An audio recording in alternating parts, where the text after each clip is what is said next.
Welcome to a realm where the pulse of sports thrills and the spark of technology sizzles.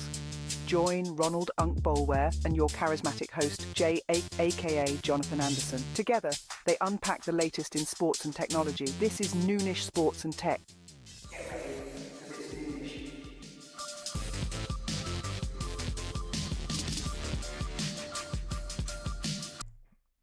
Let's crank this thing over some horns. Start us all right. Let's go. What's going down, YouTube, man? Appreciate y'all joining us today for this excellent 18th episode, season 11, man. Noonish Sports and Tech, man. I'm your host, Jay, aka Jonathan Anderson, here with my awesome co-host. Y'all know who it is. Ronald Bower, my Unk. What's good, Unk? Shit, man, I'm gonna tip my hat. It's the new year, man. 2025. And it just is what it is. It's 2025. You gotta keep moving, man. Yeah, got to keep it moving. We'll never see 24 again. Yep, 24 is a wrap. 24 was good to us, but 25 is gonna be better. Absolutely. Cheers, huh? Just cheers to that one right there. Yeah, you know, cheers to it. Always be trying to be bigger and better. Yeah, man. And along with that getting bigger and better, you know, CY, First Lady of F1, she gonna make sure we better around this bad boy. I don't know about bigger. We get smaller with CY as a team, average. Oh, we talking about that money. See, that money? Oh yeah, we big. That's all very won't be money. Everything else can be whatever size. Absolutely.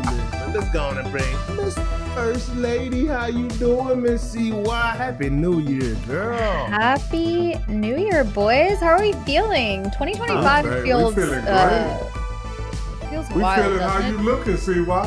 Yeah, got that Uncle Nears over here popping out. You looking great. We feeling great. Thanks, Unk. There's a reason for why I'm wearing red. I'll get into it later, but thank you so much. How are you guys feeling? How was your New Unk, what'd you do last night? I went to watch meeting at church and came home. We were through by 9 o'clock. Yep, that's it. And nice and simple. Safe. You know, I'm trying to stay out of the way. When I be saying that, I'm saying, you know, I've done so much in his life. Yeah. And he's still here to talk about it. Hey, Unc used to be at them Freakniks, man. Hey, Unc would have been out at 3 o'clock in the morning. You know what happened at 3 o'clock last night relax. in the morning? Well, Unc would have been out, but now Unc try not to do those things anymore. Yeah, man. That's insane. What somebody did last night on Bourbon Street at 3 in the morning. Like, people are so evil and hateful, man. Like, come on, bruh. You know, now if people could go out and have a good time, just come on back home. I mean, you know, back in the day, it used to be, might be a little pushing and shoving, and somebody might get tripped or something, but just running over people with trucks and all that stuff, man. You know, that's what make them stay out the way. Stay out the way, straight up. Straight up. You hear about that, CY? I did. Super sad. Those are always such dangerous things. Like any big city, you know, with people gathered around, like it's gonna be terrifying. I always think about that. No matter if it's a sporting event or a night out or whatever. Large crowds make me think of all kinds of stuff now. Absolutely. Even going to the grocery store make me think different now. Oh yeah. I mean, it's some bad stuff going on. So, but you know, we can't shelter ourselves. Yeah. We just gotta be observant. Be observant and as much as you can be in them situations. And then and then we gotta take care of everything we can. Stuff out of our control is out of our control. Yeah, man. So what's up, Miss First Lady? You know? I'm feeling good. I'm alive. First of all, I'm feeling good. I'm happy to be here with you guys. It's been a weird couple of weeks. Like the holidays lined up really well with having some long weekends, but I just feel like the holidays have not stopped. So I'm excited for a new year because there's some fun things happening. Can I jump in? Can I jump into my fun things? Dive right in, girl. Let me dive right in. Can anybody guess why I pulled out the one red shirt that I own? Can anybody guess? One red shirt? Definitely wasn't for the Georgia Bulldogs. One red shirt, and let me tell you why. I know why. I can guess why. Ferrari it's and Lewis Lewis Hamilton. Hamilton at Ferrari 2025. The Formula One social team has no chill. Literally at exactly midnight, or like right around midnight, they posted that Lewis Hamilton is officially a Ferrari driver, which I think is kind of funny because to me, like at the end of the season, I was like, well, now he's a Ferrari driver because they were saying bye to everybody else. But literally, he posted something today, and yeah, so I had to pull out my one red. I'm gonna have to step up my game. Unc, you got some red shirts I can borrow because I've got one and this is it. It's old, but I got one. I got several red shirts. Yeah, they may be a little big. You see why? Yeah. Unc ain't that big, but Hey, he ain't that small. Hey, but you know when F1 comes on, you're still in your night shirt, so you can wear it as a night shirt. You know. There you go. That's what. Yes, a lot of late nights, early mornings for Formula One. But no, it's a very exciting time for Formula One. I think there's not so much happening the last like week or so since we last talked. There was a small update. Valtteri Bottas was a Mercedes driver for several years. He was Lewis's teammate. They worked really well together. He helped support Lewis in winning some of his championships. He seemingly was dropped at one point, but then recently announced as Mercedes reserve driver, which is a really good spot. We've talked about this, like some of the, like Liam Lawson and some of the other drivers who've come up and have seats now started as reserve drivers. They get to do some practice runs. They're there in case a driver is injured or sick or has an appendectomy. Yuki like was Carlos a reserve Sainz. driver, wasn't he? So they have a perfect opportunity to kind of test the waters. Valtteri doesn't even test the waters. He's a great driver. He just needs the car to back it up. So we're going to see what happens this year with Mercedes. They've got a new kid in that second seat alongside George Russell. So we're going to see if, I don't know, maybe Valtteri will have a chance to shine again. It was really hard to see him, struggle, but I'm eager, and I think that was really like the biggest piece of news that came out of Formula One.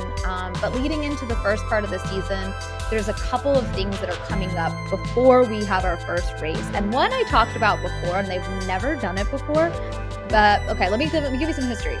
Previously, it's kind of like the launch of a new sneaker. It's kind of like a limited time album drop. Each team unveils their car in this really dramatic ceremony, but every team does it, right? They have the drivers come out, they look semi-miserable, they're like, here we are again. It's a big show of things, and so individual teams will do that on their own events. It's not really open to the public. Media is there, people from Formula One and racing are obviously there. But this year they're doing something interesting, which gives us a shot to go if we want to do Noonish in the UK. I don't know what your thoughts are. I'm down for it. Hey, I'm down for it. Hey, just a little earlier. You got a passport? You ready? Yeah, I got my passport. I'm ready. I think we should go.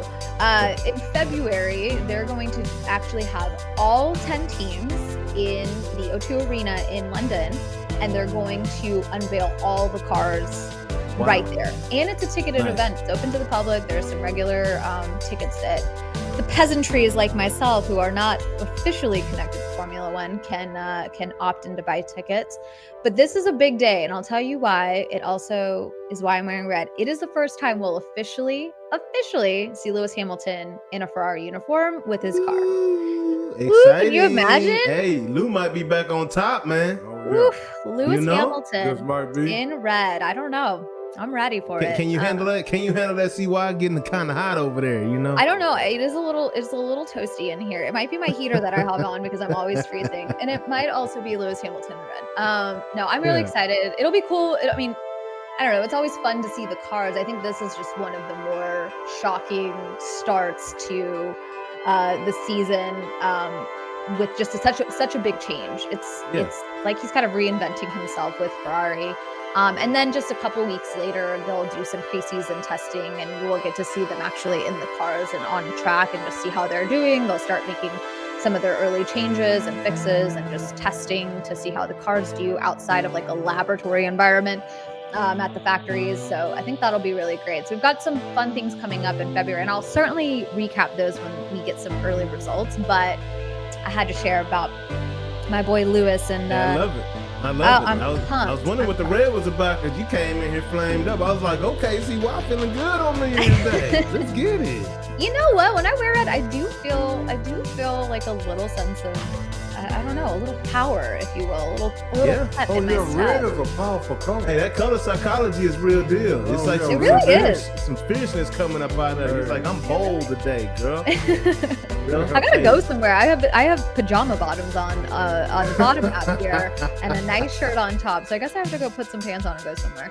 Okay, so never mind about the red heels, you know. I was just gonna- No red heels. No red heels. No red heels. The Not in pajama this pants. economy. Not in 2025. I'm gonna wear red sneakers and flats for the rest of the time. But no, I've got some early predictions for F1. I think we're going to see. I think we're gonna see Lando creeping back into a first place position for the drivers' championship. I think he's going to fight really hard for it. I think we're going to see Max Verstappen, kind of similar to mid to end season, struggle for those like consistent podium placements and podium finishes. So I really see McLaren continuing their run of dominance. I suspect and predict a championship for them, both on the drivers and the constructor side. Shout out John David Brissett. He said you got that red on like a red sports car. Rocking. Hey, That's wait, hold on. I do actually. I'm gonna Chicken ruin wang my leaf frame, food. guys. But look at my tiny. I have a little good luck F1 car that sits on my yes, desk. sir. It is red. How did you guys know? Red COVID. Jonathan, I told Jonathan that my New Year's resolution was to not move out of my frame. So if I'm out of my frame, someone please tell me. You all up in that frame. Okay, good. Frame look quite good. All up in the frame. But anyway, my early predictions are we're going to see kind of what we saw towards the tail end of Formula One, just true competitive driving from the McLaren, the Papaya boys. We'll see them back on top. I do think Lewis will get some early wins in Ferrari. I'm calling it now. I think we might even get a win from Carlos Sainz in Williams. I think, let's say in the first quarter of the season. It's bold. That's a bold prediction. It's bold, but I think we'll see it. I think he's going to hold the team accountable. I think the sponsors are going to hold the team accountable. And I think there's just like, we're reinventing Williams. Carlos joining the team is a big deal. So I think we'll see some early half season wins maybe from Williams with the help of Carlos. But I think this is going to be the last several years for Lewis. I think if he doesn't get a championship this season, which is going to be tough to do with McLaren and Red Bull where they've been, but I think he'll retire in the next 2 years at most. I think so. 2 years out of Sweet Lou? Out of Sir Louis? He doesn't strike me as like the Fernando Alonsos of the world who like stick with it for 20 years, you know, like I think he's going to, he's done his, like he's dominated for so long. I see him, he has so many interests outside of the racetrack, outside of Formula One. He does so much in fashion and for culture and the causes he cares about. I think he probably sees it as an opportunity to be like, hey, I've done a great job. I've built a legacy here. Let me go do this for all the other things that I care about. So I don't know. You guys have seen that with other sports, right? Where, you know, people leave, they go into commentating or they, you know, more of the analyst type roles, but they also go and start their own ventures and, you know, run their own businesses. So I think that we'll see 2 years of Lewis Hamilton. He's going to push for a championship. But I'm not exactly predicting that quite yet for 25. Oh, I know. Well, I mean, what's the opening date for the for F1? Oh my gosh! So first, let me tell you, because I was looking at the calendar. Let me tell you the exact first race because we have got to get our merch ready. Speaking of merch, I have something to give away. We've been talking about it, and I need to find the best way to do it because I've got a really cool Red Bull Racing shirt to give away. Oh, well, let's talk about it then. Let's talk about it. We've got to find a good giveaway to how to do it, but I've got it here somewhere with me. The Australian GP, this is interesting, is March 13th, so that's going to be our very first weekend. Nice. It'll be very exciting, which I'm pumped. So we'll find a way. Maybe February last year, right? They did their preseason stuff, but early March is usually when they'll have their first race. So it'll be good. But I'm really excited. Last year, I mean, when I first started joining the show officially to talk Formula One, we were kind of like, well, we're going to see Max win every race. It's going to be kind of boring, but we didn't. We said we had 6-7 different drivers. We only had a couple of consecutive wins. There was a lot of diversity on that in that first place position, and to see McLaren, pull ahead where they were, and Max won his championship, but it wasn't that easy. So for sure, I think 25 is going to be really good. They McLaren definitely made it much closer than it was, and it was cool to see them get that. They sure did. I wanted to bring something. I don't know if you guys have talked about this, but it brings me to the Dallas Stars. If I can make a quick pivot. Switch on over, girl. Quick well, pivot. The first lady. Have you guys seen all these the news of break-ins for these athletes? Like people breaking into their homes. Like Joe Burrow was one. I think Dak, Luka's home got broken into. Luka's one of the latest. Yeah. Well, Tyler Sagan, a Dallas Star, who we talked about, had hip surgery. He's got a baby on the way. He just, a report came out that he also had a break-in at his home. And I'm just, I was thinking a lot about that. Like, they have such a predictable schedule, right? Like, people know when you're gone. And that's kind of scary. I don't have a regular schedule. Besides Noonish on Wednesday, I'm always having something different happen. So it just made me think, like, I don't know if you guys have talked about it, but I thought, wow, what an interesting it's pretty incredible. I know the FBI has now sent out a note to all the professional teams. They did that a few weeks back. Yeah. And it's and they think it's some guys from South America got some kind of hookup. Well, you know how they always try to blame stuff on for sure. But it's somebody that has a hookup and has an electronic background, because actually, a technical background, because a couple of times they disabled the alarm system. Oh yeah, and a lot of the times that's an inside job. I wonder if a lot of these homes have similar, and I know that they're investigating this stuff, but like have similar home security devices. I'm sure they do. And things like that. If there's a centralized person that's linked to a lot of these different addresses, for whatever reason. But yeah, the FBI has come out, and that's how one of the greatest NFL safeties died. Sean Taylor. They thought he wasn't home. They thought he wasn't home, and he was home, and he got robbed while he was home, and ended up killing him. And it's it's such a sad situation, but it's been going on for years. But right now, but the best way to eliminate it, that when you're not home, have armed security. Oh, for sure. I mean, you're making $30-40 million a year. Oh yeah. Have armed security at your home. Gotta protect it, man. Call Huck up. He got some security. Yeah, I'm telling you. Call Huck up. I can know for real. Yeah, Huck got security guy. It's insane, man. But everybody can't afford that. Just because everybody's salaries ain't the same in the league. So the young bucks, and typically but they're targeting some high profile people. Yeah, that's what I'm saying. And those people do have the money to but that's just another expense. All the people that they have named got the money. So should the player be responsible, or should these teams start kind of taking some of that responsibility? I get it negotiated in my contract. Well, that's what you already have. I pay you $30-something million. Yeah, you pay me $30-something million, but you're also asking me to sign with your city. It's been a string of robberies that take place. I need to make sure my house is good. My things are good when I'm not there. So now you want to raise? I want to get it negotiated in my contract. That's just something that I get negotiated in my contract. I'll pay you $28 million, then the other millions I put in security. No, you want me to come here? I can go to a safer city. Go work at Walmart. Go work at Walmart then if you ain't happy here. Hey, no, see what happened? We just playing.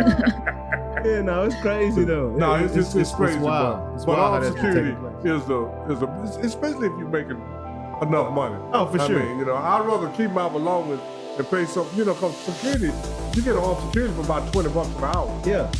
It don't gotta even be as serious as the somebody in South America doing it. They've had the baller watch? That where people know when ballers go out and where they're going. Yeah. Like they've had that whole thing going. Like ladies have been tapping into that for a minute. Yeah, they got people in LA scared to go out to dinner. Yeah, absolutely. And then a lot of the times, just even a lot of these athletes getting on social media. Like it's if you got pictures up, if you got there's ways to find locations. Oh, absolutely. And smart people out there figuring things out. IP addresses. Yeah, you're spot on. I don't even think it really takes a smart person anymore. They just have to be observant. And like, you're right. Like if people do a tour of their house or they post pictures of when they're there, when they're not, when they're on vacation, their jewelry, whatever it is, you're just giving more clues and access. It doesn't mean that it's okay that these things happen, but I do, you bring up an interesting point. I would be curious if there's ever been clauses or statements that are included in contracts around things that are off field, off track, whatever it is. It's like, hey, I don't necessarily feel safe. What can we do here? But you're right. Like there's some drivers or athletes or players, whoever, who might not be able to afford the security. But I don't know. I thought that was really interesting. I also feel like we hear more of it because there's just more social media and more sharing. Things like this probably happen and we don't hear as much about it. But I think just social exposes a lot of those things. So I've just seen that. I saw like Dak's fiance, her car was broken into and like 40K worth of stuff. Like 40K. Kim, I don't know. My car's worth 40K. Yeah. He was in London or something. Kim K got robbed years ago. Yeah, I mean, that it's was... like if Devin Booker can set down a pair of Book Ones in the middle of the Sedona desert, and somebody from Chicago can see that he put these shoes here, and he did this. That's like the whole PR thing, right? And a dude from Chicago went down and found the shoes in that exact spot. Like they can definitely figure out where you're at. Where you're living. And we're talking about some shoes like in the middle of a desert, basically. Yeah. And, it's wild out. It's wild out there, but it's just a reminder for everybody, to be safe and be careful and mindful of what you share. Speaking of, I don't even live in Dallas. I live in Los Angeles. Don't you guys? Yeah, we live in LA too. Yeah. And sometimes I'm in Zimbabwe, coming live. I don't tell you where our mics pop up at. Every now and then I do Noonish from Dubai. You guys might not know. There's a green screen behind me. Okay, I've had several. Everyone just be safe wherever you are, whether you're rich or not, or you have fancy jewelry or not. I do not, but like just be super careful. I've had 2 cars stolen in my lifetime, and that never gets less scary. And people might think that it's my fault, and it's crazy. And sometimes I used to feel like really guilty, like, oh my god, is this my fault? Like, is this why this happened? Like, did I do something? But people are not always the nicest, and they're not really always out to what is really worse than having a car stolen? Have your house broken into, man. You feel violated bad. Oh, absolutely. Man. I can only man. That's why we ended up moving to Cedar Hill, because we had that flood and then got robbed in the same. And I was 7 years old, and moved to Cedar Hill like right after that happened. Got up out there, man. That is not a good feeling. No, you feel violated, man. He took my daddy's snakeskin boots, dog. Like, come on. Come on. Not the snakeskin. Can't do it. But everyone be careful. Lock your stuff up. Hide your stuff. Be smart. Lock your stuff up. Be careful. Hide your wife and hide your kids. And then not only that, make your schedule as unpredictable as you can. Absolutely. Make your schedule unpredictable as you can. Yeah, man. Don't be telling everybody your business, man. Don't straight up. Because this is how I roll. You can ring my doorbell, but if you haven't called me, I ain't even going to look. Yeah. Period. There ain't nobody coming to my house for what? Yeah, unannounced. Yeah, so you're here unannounced. Everybody come. You better call her, because you ring my doorbell, and I don't know you coming. I'm not even going to look out and see who it is. Yes, sir. Ain't got time for that. Ain't got time for that today. So I'm not going to open up the door for no strangers, even though I got Ring cameras and all that. I'm not even going to look on it. Yeah. Texas with the early news. That's up to you to find out if I'm at home or not. For sure. Exactly. Yeah, I mean, that sounds kind of odd to people, but that just let people know, if you come into my house, call me, are you home? Yeah, but most people that come to my house is invited anyway. Yeah, they're on the way. Yeah, absolutely. Hey, just reminded me of something. The way did this, I still do this. Do you know that kids these days do this? Are you serious? I saw someone the other day like, oh, well, they called you. And I was like, what? You mean they called you? It's the holding the iPhone. And I thought, oh my God. Hey, where we are these days. That just show you where Uncle's at. Uncle's living in the past on this stuff. I'm right here with it. I still, if someone needs to put their window down next to me, I still roll my window. I don't go, like, put your window down. I roll my window down. Yeah, like this. Exactly. You have to. Like, what do you? I mean. Hey, what is the appropriate phone gesture? Is it this or is it this? Because this is how we get down. Weird. You know, Yeah, I'm all about that. It's all Yeah, Uncle, you ever generational. say I'm gonna call? say it like that. Probably if you do this, you're under 23 years old. If I do this, I feel like I'm FBI or something. Tapping in. Yeah, some interesting information has just come to my ear. Yeah, breaking news. Breaking news. Yeah. Speaking of interesting news, I got a news alert on, I think it was Christmas Eve? No, maybe it was a couple days after. An ESPN alert for the Dallas Stars, and I was like, oh my god, what is going on? I need to open this really fast. And it was it was like an official announcement that the NHL fined the Dallas Stars $100,000 because they hosted a voluntary like skate session, I think on like the day after Christmas. And there's rules that clubs are not supposed to, not force, but encourage athletes to work out on Christmas Day, Christmas Eve, unless there's a big game close by. But the Stars were like, it was just like, hey, come skate if you want. It wasn't like required. But $100K, like, yeah, that's crazy. I don't know. I thought that was interesting. I always wonder, like, do you guys know about this? Because this is like maybe one thing I don't know anything about. When people, when the leagues fine players or teams, does that money just go straight to the league, or do they donate it to a cause? Do they invest it in something back, or do they just pocket it? I'm guessing it would go to like the collective bargaining or something. I'm not sure. That's a great question though.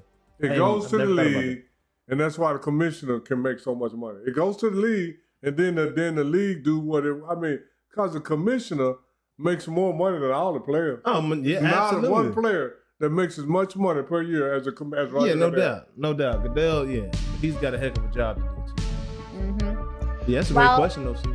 I was thinking about it because the breaking news from Dallas Stars was like, oh my gosh, I hope somebody's okay. Everyone's okay. And it was just they had gotten fined. But they played last night at the AAC. It was really cool. I was right next door for another party for New Year's Eve. But the Dallas Stars usually play around that time. They played against the Sabres. They won. It wasn't like a really super easy win for them, but it was a great game. They ended up winning 4-2.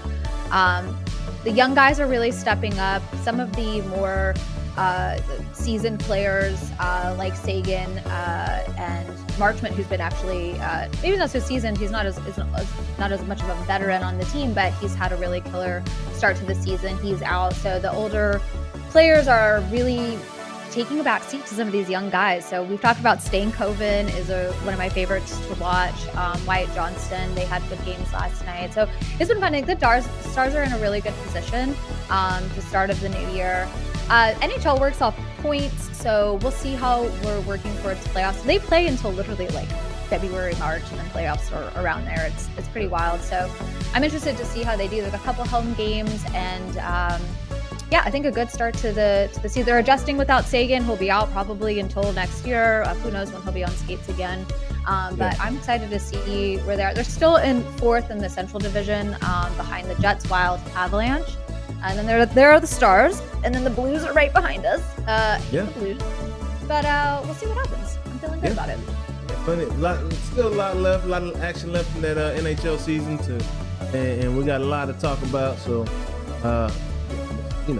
Christiana is going to keep us on point with that. I'll be back for more predictions. I'm predicting this might be our year, guys, for a potential Stanley Cup run. We've had them in the past. During COVID, they played in the bubble and in the championship series. Did not win, but I feel good. And also, I talked about this before, but I really would love to see the Dallas Stars get a chance to play in the Winter Classic. They just had that game. It was in was it in Fenway? It was in a stadium outside playing hockey. I think it was in Fenway. Or Wrigley. I think it's Fenway. It was really cool. The Dallas Stars did that a couple of years ago. Actually, it was. I forgot about this. It was It was Chicago. In Wrigley. I don't know what I'm talking about. It was Wrigley. Yep. The Dallas Stars played inside of the Cotton Bowl in 2020, January 2020. Oh, I remember that. Yeah. It was 55 degrees outside. So the ice is like really working hard to not melt and get disgusting. But it was pretty cool. I got to go and it was fun. There were a lot of people there, but they made us so. I think we talked about this, but I'm having a flashback. They made us look so country. Like I'm talking belt buckles, saddles everywhere, just hay like the all All-Star over the game. place. And I was like, yes. Yes. I think we did talk about that. I was like, I promise we're not just cowboy boots and horses. Exactly. But I guess you lean I was into it. looking People at are the coming ball in. drop last night from Houston. Yeah. Everybody had cowboy hats on. I'm like, who the hell dressed like that, man? Exactly, man. I mean, they really want to push that, I want to push that Texas. cowboy narrative, Hey, man. New Texas, man. That ain't how we roll, man. Hey, I'm starting New Texas up. New Texas like New Mexico. We starting New Texas up. That's where we'll move, and no one will be able to find us. No one will know where we live. I'm telling you, We'll go to the real Texas. Yeah. We ain't got no new Texas. It's just a real Texas. Yeah, it is real Texas. Like that ain't what it is, man. I'm tired of being depicted as a country bumpkin. Y'all can keep it in Alabama. I do have cowboy boots sitting right near my desk, but no, I'm excited. I'm excited for the stars. Formula One obviously is really in this like pre-part of this season, but I think we'll still have news to talk about. So if you guys tune in, you'll hear more from me on NHL. I think I'm gonna bring back some more tech. I feel like I don't really talk about tech with you guys anymore, so maybe we'll we can do get more in. of that in 25. Yep, we will do that, and Jonas will be back. Got things situated. The quality is where it needs to be now. I'm not worried about calls anymore. Remote calls and things like that. So yeah, we definitely gonna get that back popping, man. I miss the technology segment too. Oh, I love to talk tech. On my iPhone. Unc, I'm making a call to you. we Unc, talk please tech, answer Unc. your phone. Thank you, Unc.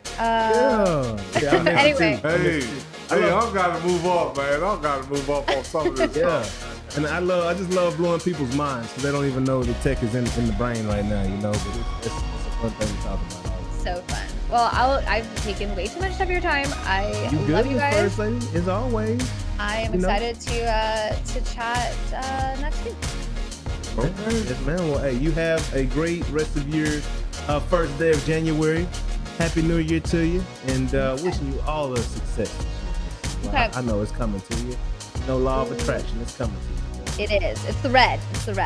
Yeah, it is. Yeah. Hey. Me and Lewis. Red is the power of color. You come out in that red at the Dallas Stars game. They gonna be playing real good for Jessica Rabbit. You feel me? Hey, I do need to go to a Stars game. We'll do okay with that. Okay, guys, coming soon, a Red Bull Racing shirt giveaway and Dallas Stars tickets giveaway. I think we should. Boom. And we'll get that figured out.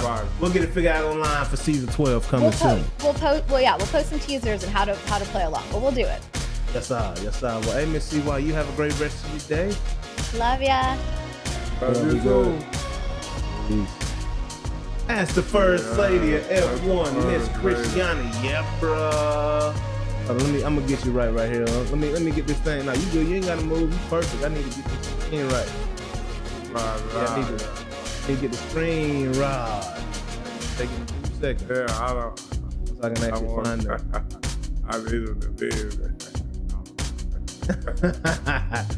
We got you, and we about to jump into these good topics. Like they do it. I need that. Yeah. You can slide over just a little bit. Towards me. Yeah. It's like an inch. Right, y'all. Yeah, right. Perfecto. Yes, sir. Y'all know what it is. Let me slide myself over just a tad, man. But yeah, y'all know what it is, man. Time to get to these good old topics, baby. Yes, sir. Starting out, we got this good college football playoff happening right now. University of Texas is taking on Arizona State, and the last time I checked, it was 14-3. 14-3? UT's up 14-3 now? Yeah, I thought it was 7-3. 14-3. What happened when I missed that quick? Number 11. I can't call his name off the top. He broke one. Oh my God. Broke one by 60 yards. I love it. That boy UT. Let's go. Crank up then. Crank up then. UT. This is our regular show / watch party. Yeah, we kind of watch party this thing say today. something, man. We hate to interact with the people while the first lady talking, but if you're out there, you want to say something, say something. Yeah, man. See something, say something. We'll interact with you. What a wild card dive. Renegade was going down. Clash, Mini Pekka, and Jaden Hart. Yeah, Eric Sean Beck, what's going down? Big Tommy Ellis, yeah. It's going down right now, man.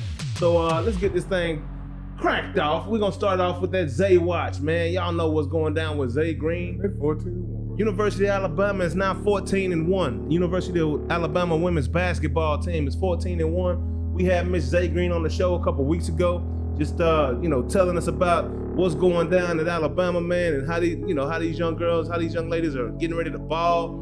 And they've been balling, man. Oh, yeah. They went out beat Michigan State last week, and they still rolling. They got one loss to Cali. They went on a road trip, took an L, a game they should have won, and if come tournament time, they will win that game. But been balling, man. Zay kind of, they beat Jacksonville in their last game, 93-46. So Zay went for 13 points, 5 boards, and 3 assists. That's one of her lower output games, but she's still doing what it do. But it's the whole thing, man. When you're winning like that, you got to let some of the other people carry some of the weight. Oh yeah, and because if you wear your main horse out on the easy wins, man. Yeah, and they can go. They learn how to play, and then when you need them, if they're used to playing, then they can come in. And they got some girls that can absolutely go too at Alabama right now. They can shoot that rock, beautifully. So. Man, I'm trying to get this. Can't ever figure out this screen on TikTok. I think I just need to sit it sideways. Oh yeah. Zay Green on the box. Oh yeah, sitting sideways.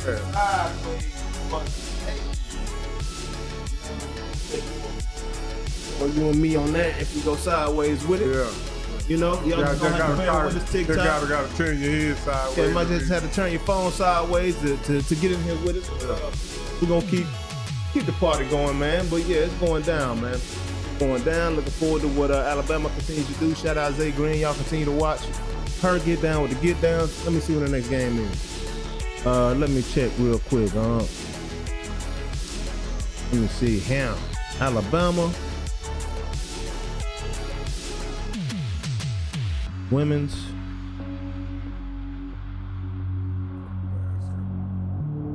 basketball schedule. Yeah, that's the score right now. Is UT 14, Arizona State 3. 14-3? Yeah, 14-3. Yeah, UT, man, if they can corral Scatterboo, they're gonna have a great chance of winning this game.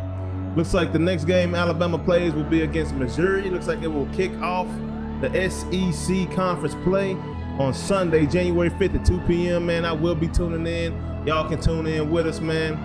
Might do a watch party, man. We all about Zay Green and her journey to the WNBA. It's been a beautiful thing to watch to this point, and it's just gonna keep getting even better, man. As more and more people learn about it. Hey, the scouts in the WNBA, y'all already know about it. She's rated the number 2 guard in the nation right now. So if y'all haven't tuned in or haven't locked in or heard about young Zay, yeah, y'all can start watching. Go lock in. And check her out. What up, big dog? How you doing, the listener? Olivia, what's going down? Yeah, man, it's Noonish Sports and Tech, and we in this thing right now. Appreciate y'all joining us, tuning in from YouTube, Facebook, Twitch, TikTok, man. Hey, y'all tap that screen, like the show, man. We got some goals to hit today over here on TikTok, man. I know it's New Year's Eve, so we're gonna set big goals today, man. I feel great about this. I'm sorry, it's New Year's Day. New Year's Day. We're gonna set big goals, and get this year cracked off right. You feel me? So yes, sir. On to the next topic. Y'all know what it is. As we mentioned, it is bowl season right now. And before we get to the CFP, let's talk about what took place this past weekend in San Antonio, right? With this good Alamo Bowl. Did you get a chance to check that game out, Colorado versus BYU? Yeah. What you think about it, huh? I know Colorado went out there and got manhandled. That's not how we wanted the season to end for those CU Bucks, 36-14, and I mean they was handled. Yeah. I mean,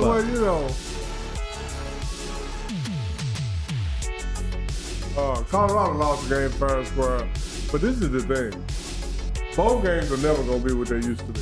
Why say that? Because the transfer portal and opting out the transfer. You right? Bowl games are not going to be what they used to be, and I'm not. I'm just.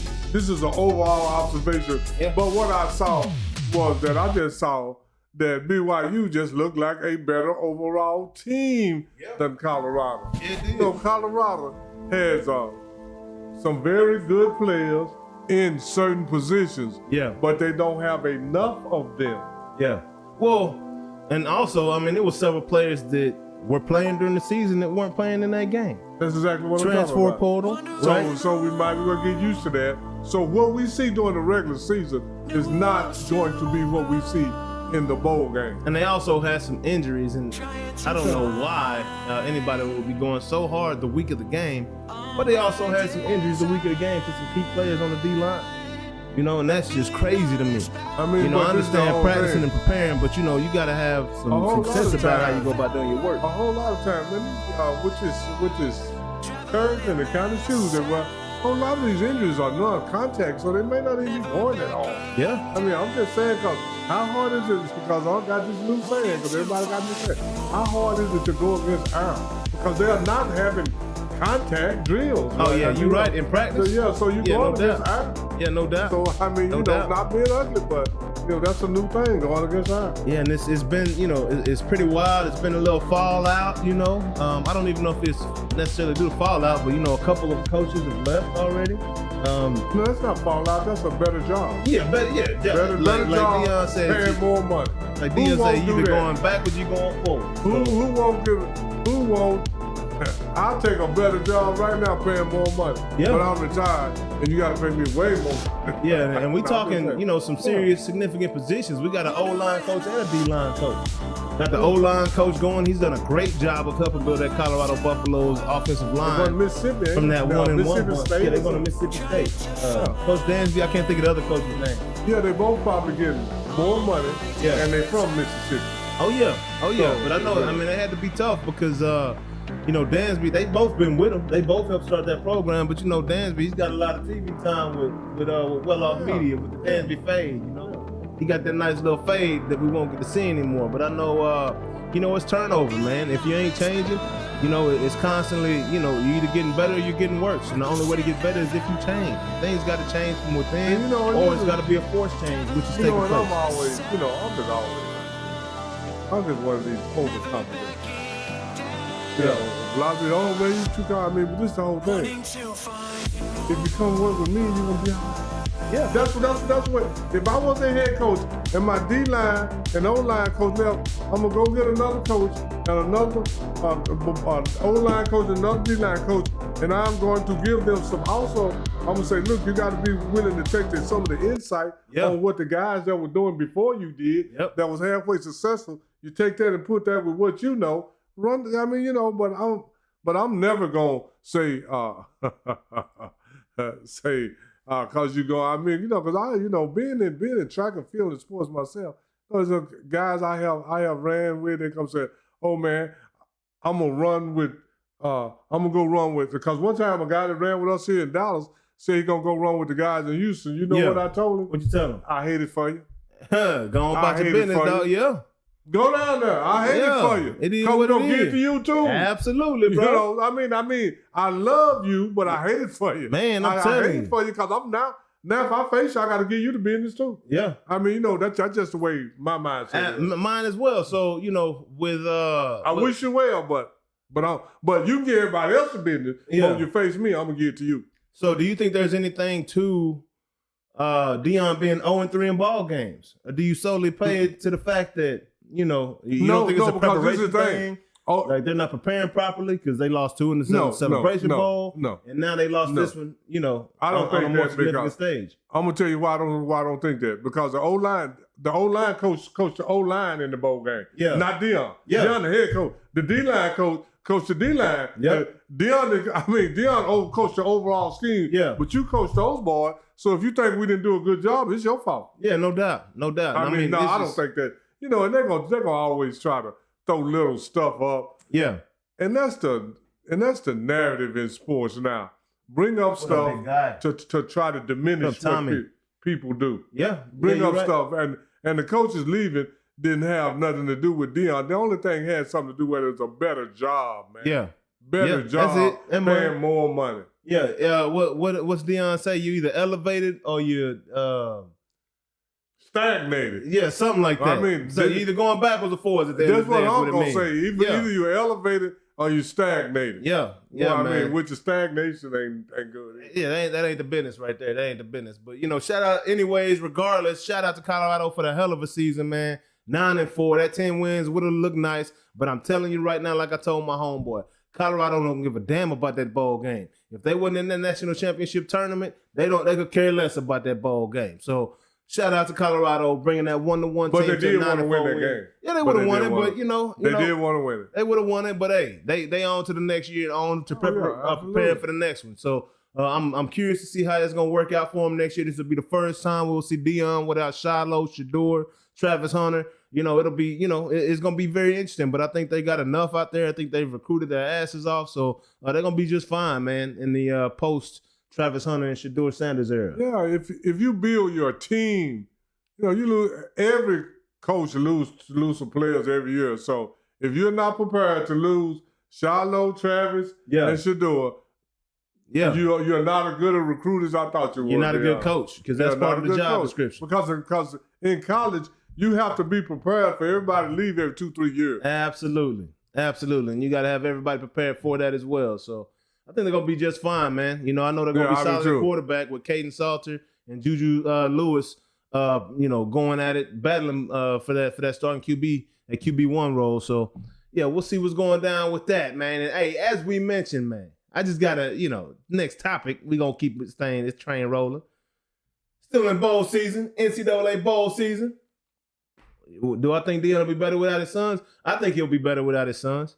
I think he'll be more open-minded, not throwing the ball as much. I ain't gonna say he's gonna be better. I'm gonna say he's gonna be who he is. I mean, Deion is who we thought he was. Oh yeah, no doubt. So no doubt. I just think he's gonna be Deion Sanders with or without his son. Yeah, but still, I think he's gonna have. I think he's gonna be able to make better decisions at that quarterback position.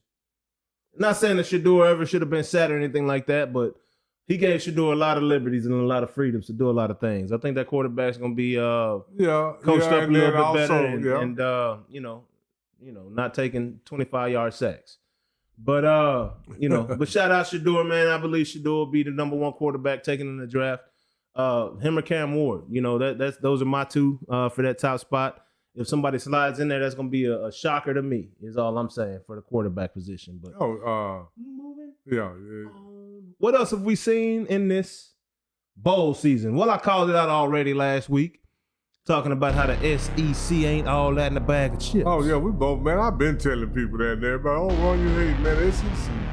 I think they've lost every bowl game except one. They've lost quite a few of them. They got a couple wins.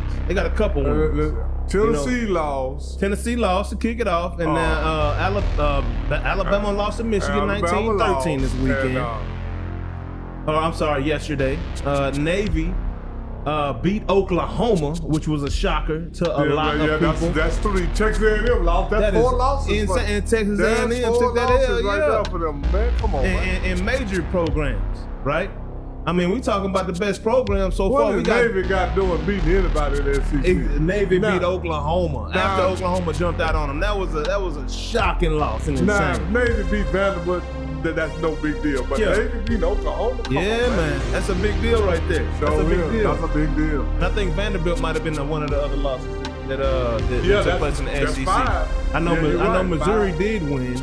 Missouri? I think Ole Miss may have won their bowl game. Well, no, they play tomorrow or something like that. There's another team. Got 4 or 5. Yeah, man, they taking these L's, and you know what? Hey, we got another big one tonight. You know what I'm saying? And we looking to come and knock the spit out them dogs' mouth, man.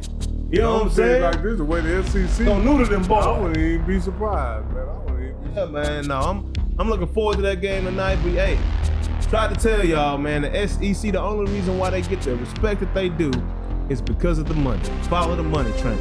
All the revenue, bro, it's because it ain't nothing else to do around in those small towns in the SEC, man.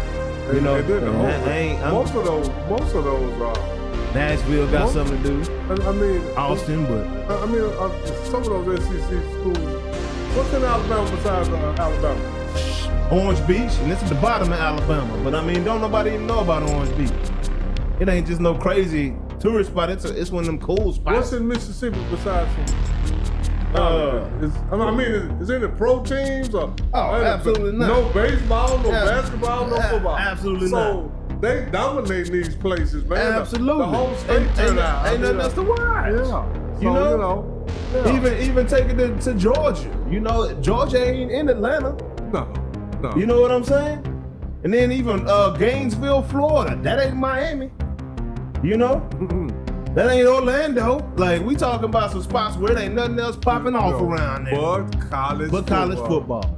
So And they that's why pour the revenue's major like money that. into it to make sure that it makes money for them also. it ain't like the Cowboys where you got people over in Japan tuning into the Cowboys games because Cowboys, you know, that's America's team and everybody tuning into the Cowboys whether they love them or hate them. It ain't like that. No. You got a concentrated population going to these games and buying this gear in each of these schools, man. It ain't like people in Dallas is just pumped to watch Alabama this weekend. No. Those games on CBS to me are boring as hell. People in Birmingham and Mobile was Yeah. to watch Alabama. Exactly. Yeah. Exactly. That's why they get their fan base. Yeah. Here in Dallas, we got too much going on, man. That's why we can't even. SMU had a hell of a team this year and didn't nobody even really realize it. Because we got so much going on around here.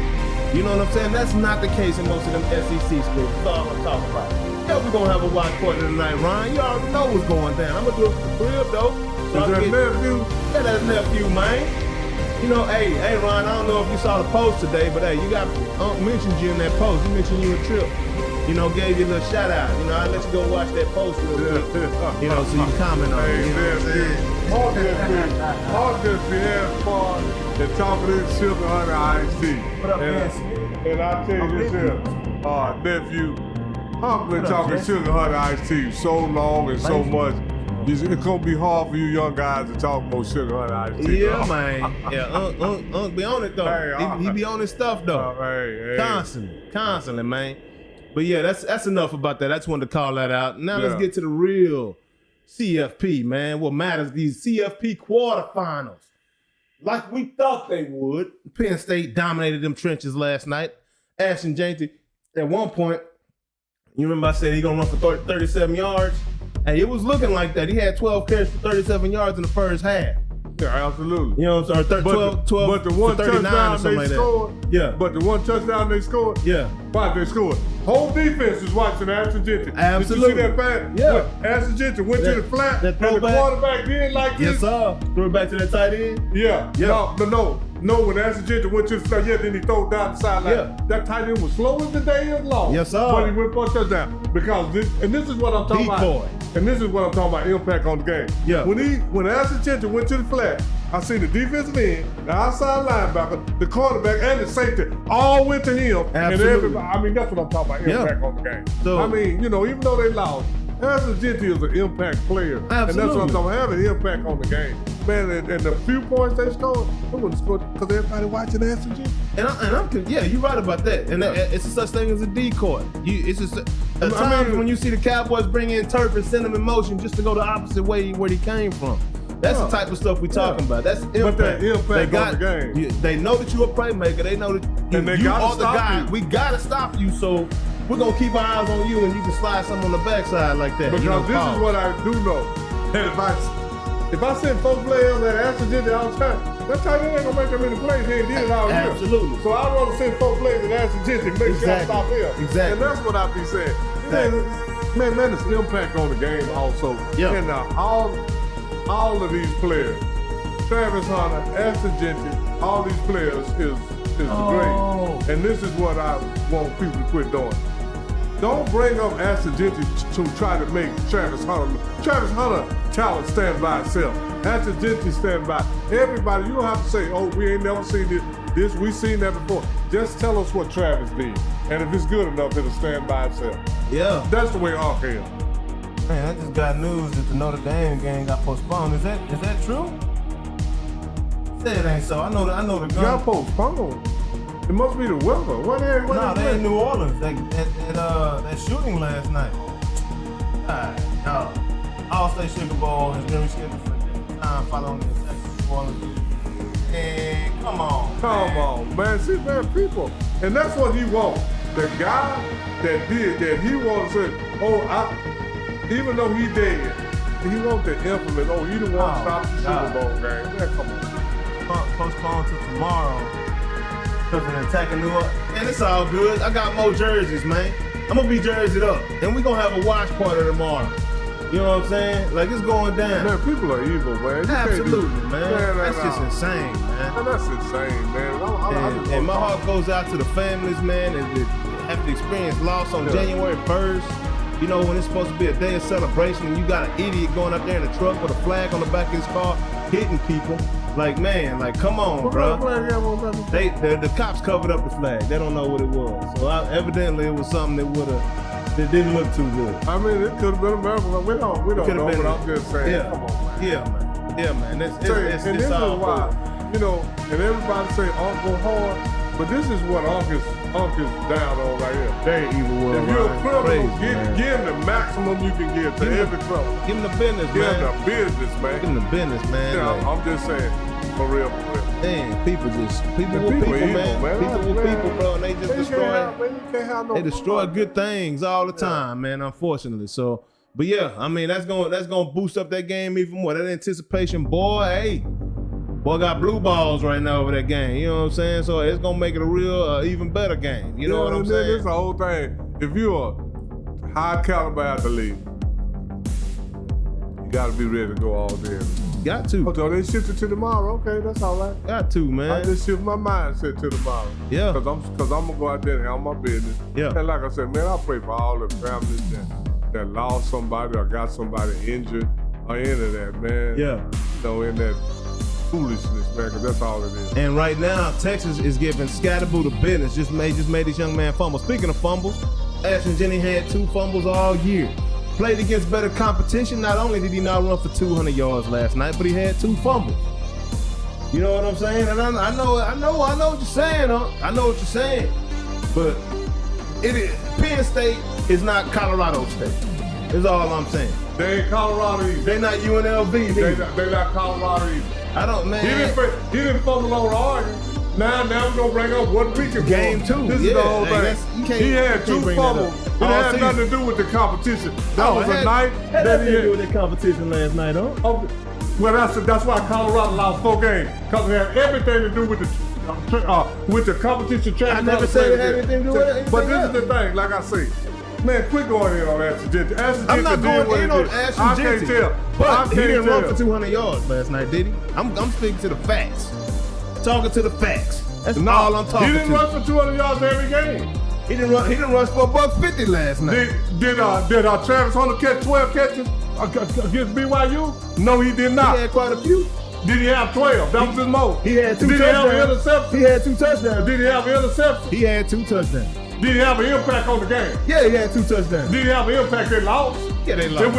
It wasn't enough to win. We got to quit trying to criticize one person. I'm not criticizing. I can't tell, Jay. You always say stuff about Ashton Jennings, Yeah, but then you build Travis Hunter like he the greatest thing since sliced bread. He just another guy. He won the Heisman. Yeah, absolutely, he did. And deserved to win the Heisman. So why we talk about Ashton Jennings? Because he played last night. Okay, Travis Hunter played the other day. And he won the Heisman, but they lost the game. Yeah, He'd have played 3 bowl games. He ain't had no effect on them winning in the biggest situation. So let's not act like Ashton Jennings is the only one that failed.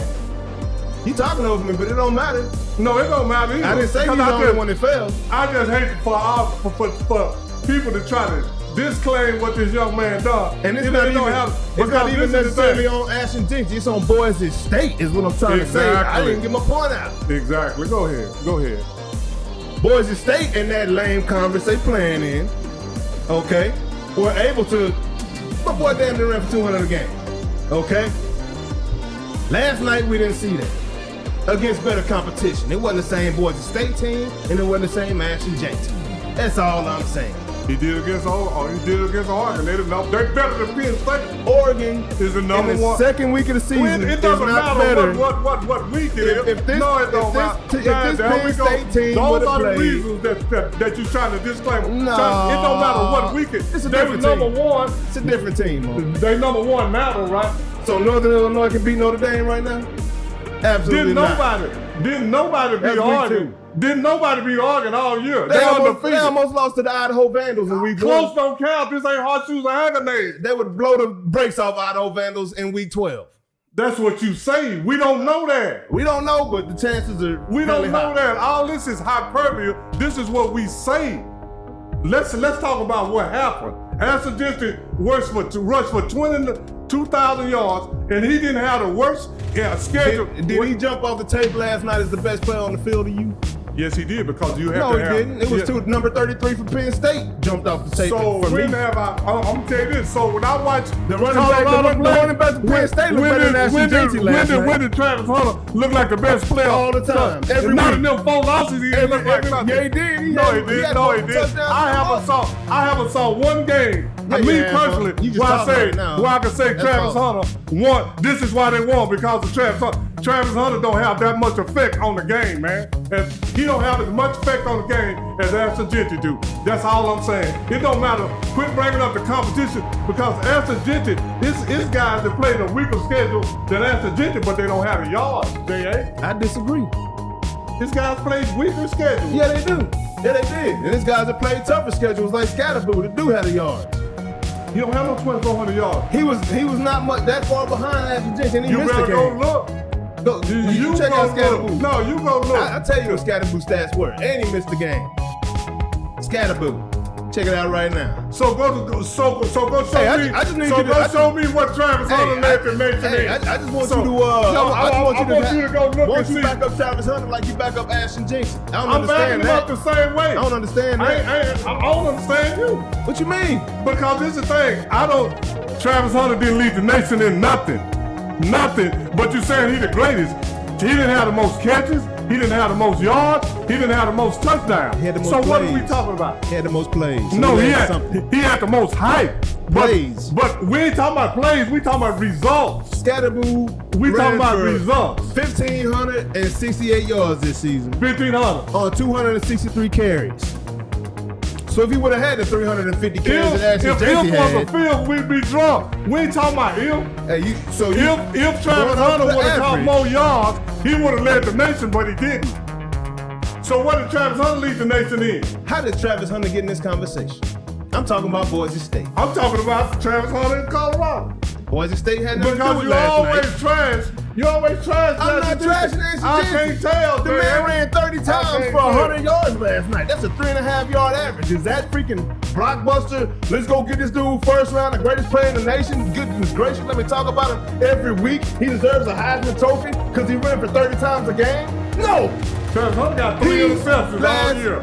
No, why you make 4 excuses interceptions. off of there? 4 4 interceptions. So he didn't lead the nation. And so that's some numbers that jumped off. Nobody threw to Watch him. it. If they threw to him 300 That's times, what you say. if they would've threw the That's Travis what Hunter you side say. 300 Yeah, times, you we would go got with the that piece ifs. out. You would go with the ifs. Well, you came with an if. You came with an What if. the if I gave you? Well, if Travis Hunter would have, like, that's when you came. You started the whole thing off with an if. No, you the one that you brought up, J.A., you do this.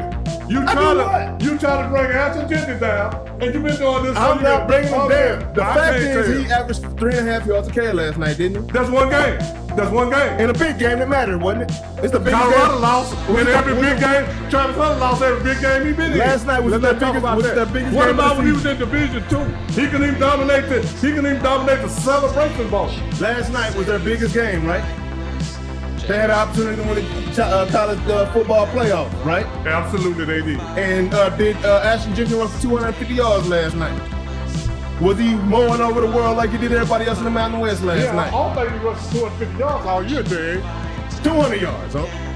Did he run for 200 yards last night? Did he average 7 yards a carry last night? He didn't average 7 yards all year, Jay. Yeah, he did. No, he didn't. You better go look at his average. What was that? It wasn't 7. I'll bet you that. I'll bet you right now. Okay. Ashton Jeter's average was not no 7 yards per carry. Okay. Let's see. Let's see. I know exactly what his average Yards was. per carry. Yards per carry. But yeah. 7 yards per carry. Since you know exactly what his average is. Well, I looked it up. It said 6.9. When I looked it It's up. right there at 7. Is what I'm Okay. looking at right now. Okay. Okay. So 7. Okay. Did he average 7 yards carry last night? No, he didn't. He averaged half of that against better competition. All I gotta say. Yeah, okay. That's all I'm saying. All I got to say is, show me what Travis did against the good competition he played. Travis didn't play last night. Okay, but he played the other day against BYU. And He didn't. He scored 2 touchdowns against BYU. Look at his average, but they still lost. They still lost. You talking about Travis? You can't go from Travis to Colorado. You asked me what Travis did.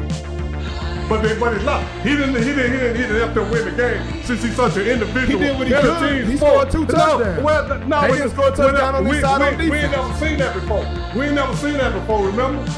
Travis, he played both sides of the ball, scored 2 touchdowns, and nobody scored on his side. And they still lost. And the rest of the team with all that greatness, Travis they still lost. They lost 4 games. They lost 1/3 of the games they played with the greatest player in the history of college football. Let y'all tell it. They lost 1/3 of the games they played. Told y'all Unc don't like greatness. Yes, I do. Yes, I do. Ashton was not great. Unc don't like overhyped greatness. Ashton was overhyped greatness. No, so was Travis. No, because we've never seen, and you admitted you never seen nobody do what Travis Hunter's done with your own eyeballs.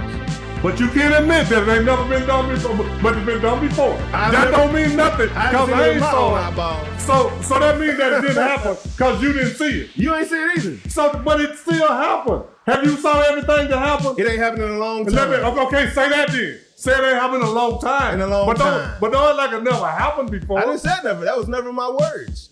I never said ever happened. You said I ain't seen it. I've never seen it happen. So the only thing good is what you saw. If you didn't see it, I said you've never saw it happen. So I haven't saw every great thing that happened. Anybody else your age and under has never seen that happen. I talked to a guy the other day that had seen it. In the college? In college and the pro. Who? Leon Lee lived down the street. The man 80-something years old. He saw it. Oh, okay. He saw it. He's older than you. Yeah, he saw it. Yeah. That's exactly what I say. His people have saw it. Yeah, no doubt. Just because I ain't saw it, that don't discredit it. But we ain't seen it in over 6 centuries. We try to discredit stuff that we haven't saw. We try to discredit stuff that we haven't saw. 6 decades. That's what we do. 6 decades is a long time. It doesn't matter what decade it was. 7 decades is a long time. It's been done before. That's called a generational player.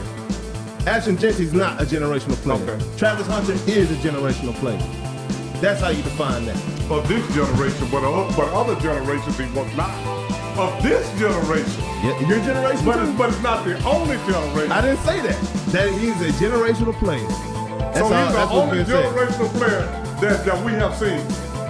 That has done what he's done, yes. But it's people that have done other things. I didn't say he's the only. It's plenty of generational. That's why the term came up. It's plenty of generational players that have done other things. Yeah, but he's a generational player that we've never seen in college football. We talk about everything that is done lately like it's better than things that have been done before. Ain't nobody said it's better than it's done before. Because just saying because everything that has been done before that we haven't seen, we discredit. Because we have come to the point to where 6 championships is more than 11 because we didn't see it. To give a compliment in one area is to not discredit another. I ain't discrediting nobody. You're saying that we're discrediting because we're saying that Travis Hunter is a generational talent that discredits everybody else. That's a generational talent. But you got to bring up other people in the conversation. When I'm talking about Travis Hunter, I don't got to bring up nobody else. You do it all the time.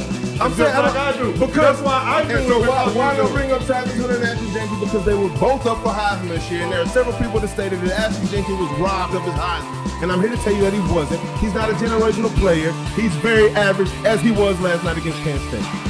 He got a lot of attention. I ain't gonna say just like you say Travis Hunter ain't average because he play all these plays. You said he's average. You said he's not average. He's better than average. You said he was average. That's what I'm saying. Last night he was average, 3.5 yards a carry. For one game, but he played 14. I understand that. But against great competition last night in the big game when it counts, not game 2, he put up 3.5 yards a carry. That's all I gotta say. And so he had one game where the other team was better than his, now he averaged. Well, I mean, when the other team was equal to or better than him. But that's not the case every week in the Mountain West. Boise State is that's not the case head and shoulders above everybody else. That's not the case every week in the Big 12. Don't talk like the Big 12 like they some hell of a conference. I'm not talking about the Big 12. I'm talking about Ashton Jeanty. Well, you talk about the Big 12. Yeah, but I'm not talking about Kansas State, Iowa State, all of them is below average teams also. Iowa State's not below average. These are all bowl teams that you mentioned right here. Below average, you can't even get into a bowl. You know what I'm saying? Majority of the teams that Ashton Jeanty faced didn't get bowl games. But all you got to do is win 6-7 games to get in the bowl. That ain't outstanding. Tell that to the rest of the Mountain West who only saw like UNLV and like maybe a couple other teams coming to a bowl game. Yeah, I know. They were number 20. He put up on them. I mentioned you keep this. saying that He didn't run for 200 yards. He didn't run for 200 yards against UNLV neither, did he? He ran 190 something. No, he didn't. You better go look at that game. No, you better go look it up. You better go look it up. Okay. Look it up. How much you ran against UNLV? I'll show you again. Show me again. I can't having to do this to you live. You know what I'm saying? You ain't doing nothing to me live. Okay, you went right one time. About to be twice. You know you finna be wrong. Okay. We gonna see again, y'all. This is why. We gonna see again. This is why. And I'll keep telling y'all that these people ain't no better than their teammates. It don't matter if Ashton Jeanty or Travis Hunter. You ain't no better than your teammates. Now we gotta bring the teammates up. Teammates, yeah, we talk about Ashton Jeanty. That's what I Jeanty talk about all the time. versus UNLV. Where he at? I don't believe it. Okay, you got me on that one. Okay, we won 1-1. Yeah, I get you all the time. Don't act like that's the first time I got you. You got me that time. Don't act like that's the first time. Don't act like that's the first time I got you. That's the first time. Because I keep trying to tell all you young people, you're no better than your teammates, and you keep isolating individual players in team sports. Travis ain't no better than his teammates. When you have a conversation about Ashton Jeanty ain't no better than his teammates. Shador Sanders ain't no better than his teammates. Michael Jordan ain't no better than his teammates. All of you are no better than your teammates. I don't care who you are. Because your results. His teammates wasn't up for Heisman. It was him. So that's where I'm going at. Period. Okay. But yeah, next up. Texas is beating these boys right now. 17-3. That's exhausting. Control. You know what I'm saying? Hey, you say that. Anyway. We off Travis Hunter, man. Yeah, we off for college because all these guys ain't no better than their teammates. That's why Travis Hunter was 9-4 because his teammates wasn't good enough to be 10-1 or 11-2. He was a Heisman though because he was outstanding. So was Ashton Jeanty. He was outstanding too. That's why he was even up. That's why he was even up. That's why he finished number 2. He was outstanding. How can number 1 be outstanding and number 2 be average? Why were they talking about him breaking Barry Sanders' record when they wasn't including Barry Sanders' bowl game yards? The same reason we talking about Saquon Barkley breaking the record, but what's his name did it in 16 games? Yeah. Saquon did it. O.J. Simpson did it in 14 games. That's why we do that. Yeah. Because we move the goalpost. Moving the goalpost. Move the goalpost. That's crazy. Because Ashton Jeanty wouldn't have broken. Ashton Jeanty would have broken Barry Sanders' regular season record. Yeah, not his bowl. Yeah. But he had 200 additional yards in the bowl game. But they gonna include Ashton Jeanty's bowl game. I ain't understand that either. And I'm all about Ashton Jeanty. It's a whole lot of stuff. stuff. From Dallas, Texas. So Ashton Jeanty, don't think I'm down on you right now. I'm just calling out the facts. We had people going crazy talking about Travis didn't deserve to win the Heisman. So I'm telling you why he did deserve to win. Who was going crazy saying that? I had 4,000 people on TikTok going crazy. 10 people in the room going crazy about that. That's why they ain't got no Heisman vote.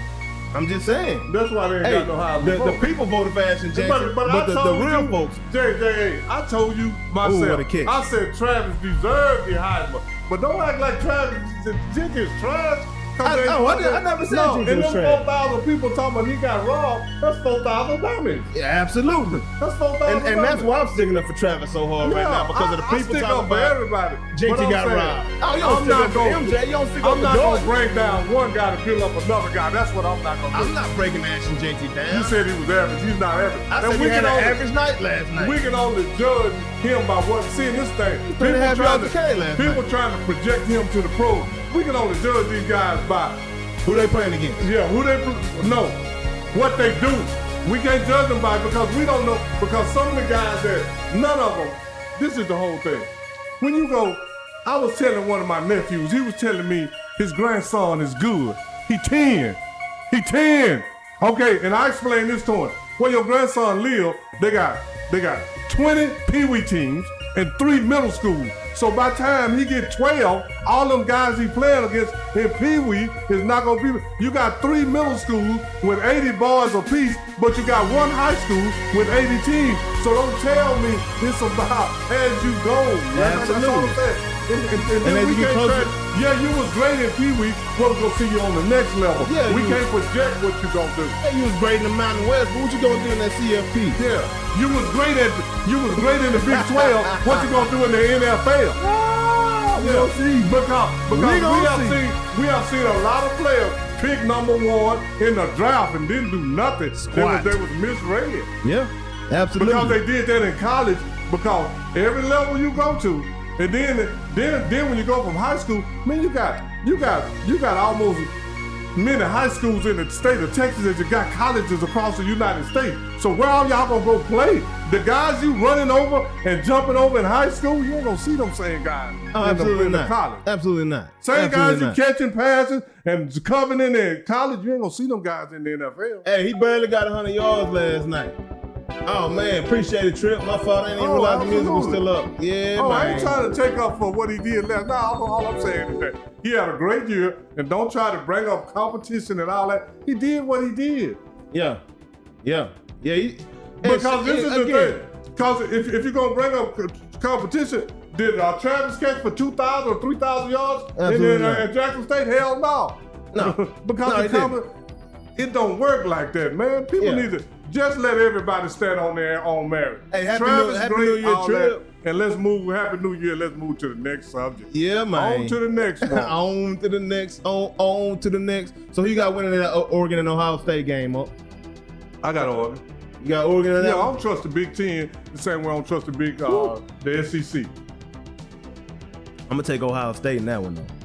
Over Oregon? Yeah, I'm gonna take Ohio State. Well, you know, I'm gonna tell you like this: if all Oregon players playing, don't opt out, they're gonna beat Ohio State. Yeah.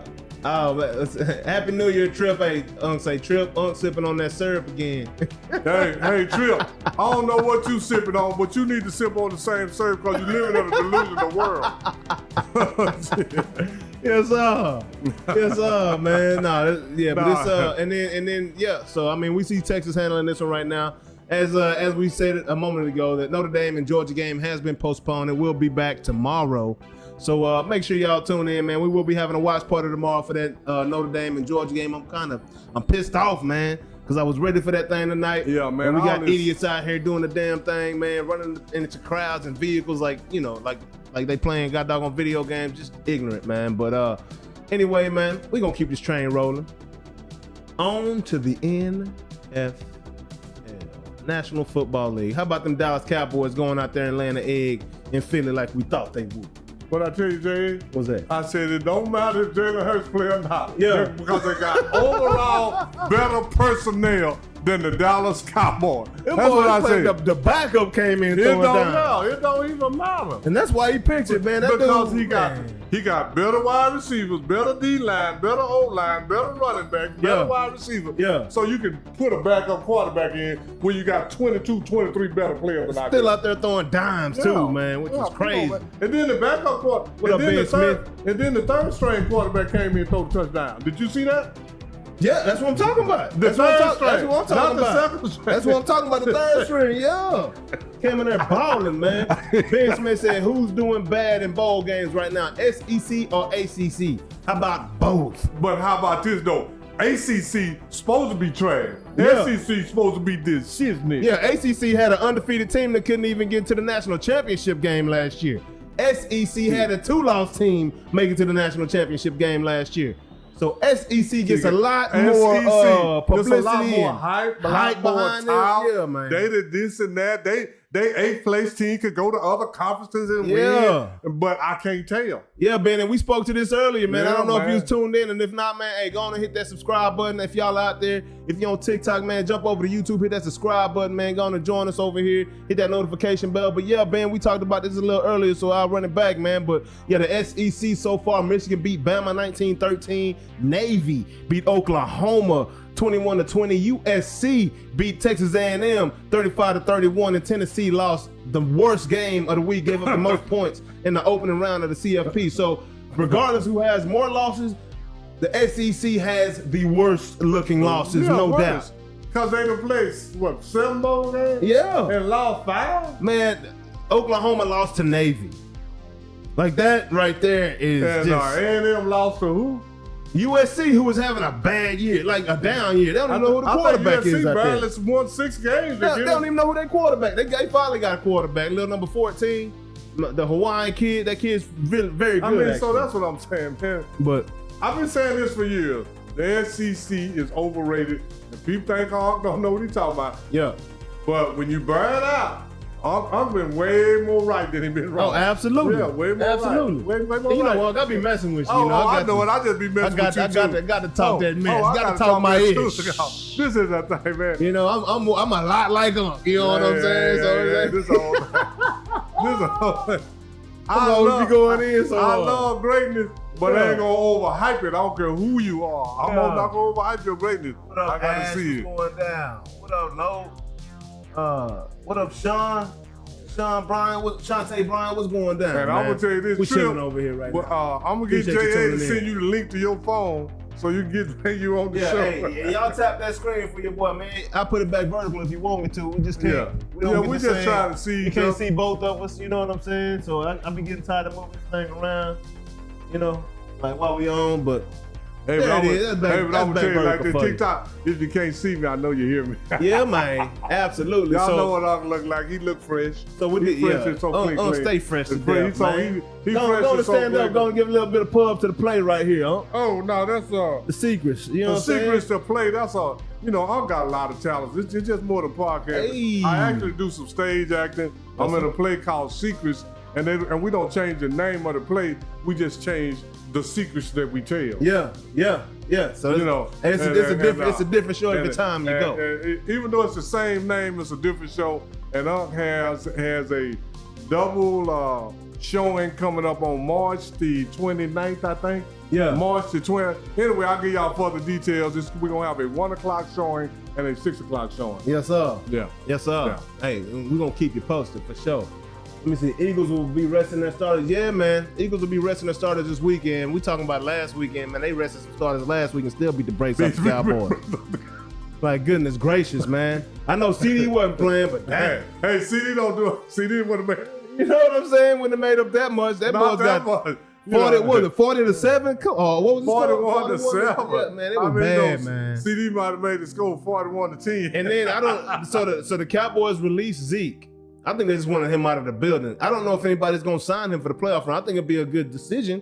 I can see him going to Pittsburgh for the playoff run. What if Zeke end up in Baltimore for the playoff run? I don't see that happening. But what if he goes to Kansas City? I can see that happening because he catches the ball out the backfield. Because all Zeke you was need misused this Zeke to year do by these Cowboys. on a good team is come in on third down. Yeah. Because Zeke can block and he can catch pass. Still to this day. Yeah. He can catch pass out the backfield for 5 or 6 yards. Yeah. And he can pick up blitz and blocks. And that's going to make you occupy another man. Yes, sir. Because Zeke, but on a sorry team, Zeke can't do nothing. Can't do nothing for you, man. But hey, I can see him going to. Zeke ain't done, bro. He did not get his opportunity this year. He had a lot of. When he did get opportunities, my boy still got some explosion, man. Pause. Dallas also get a chance to.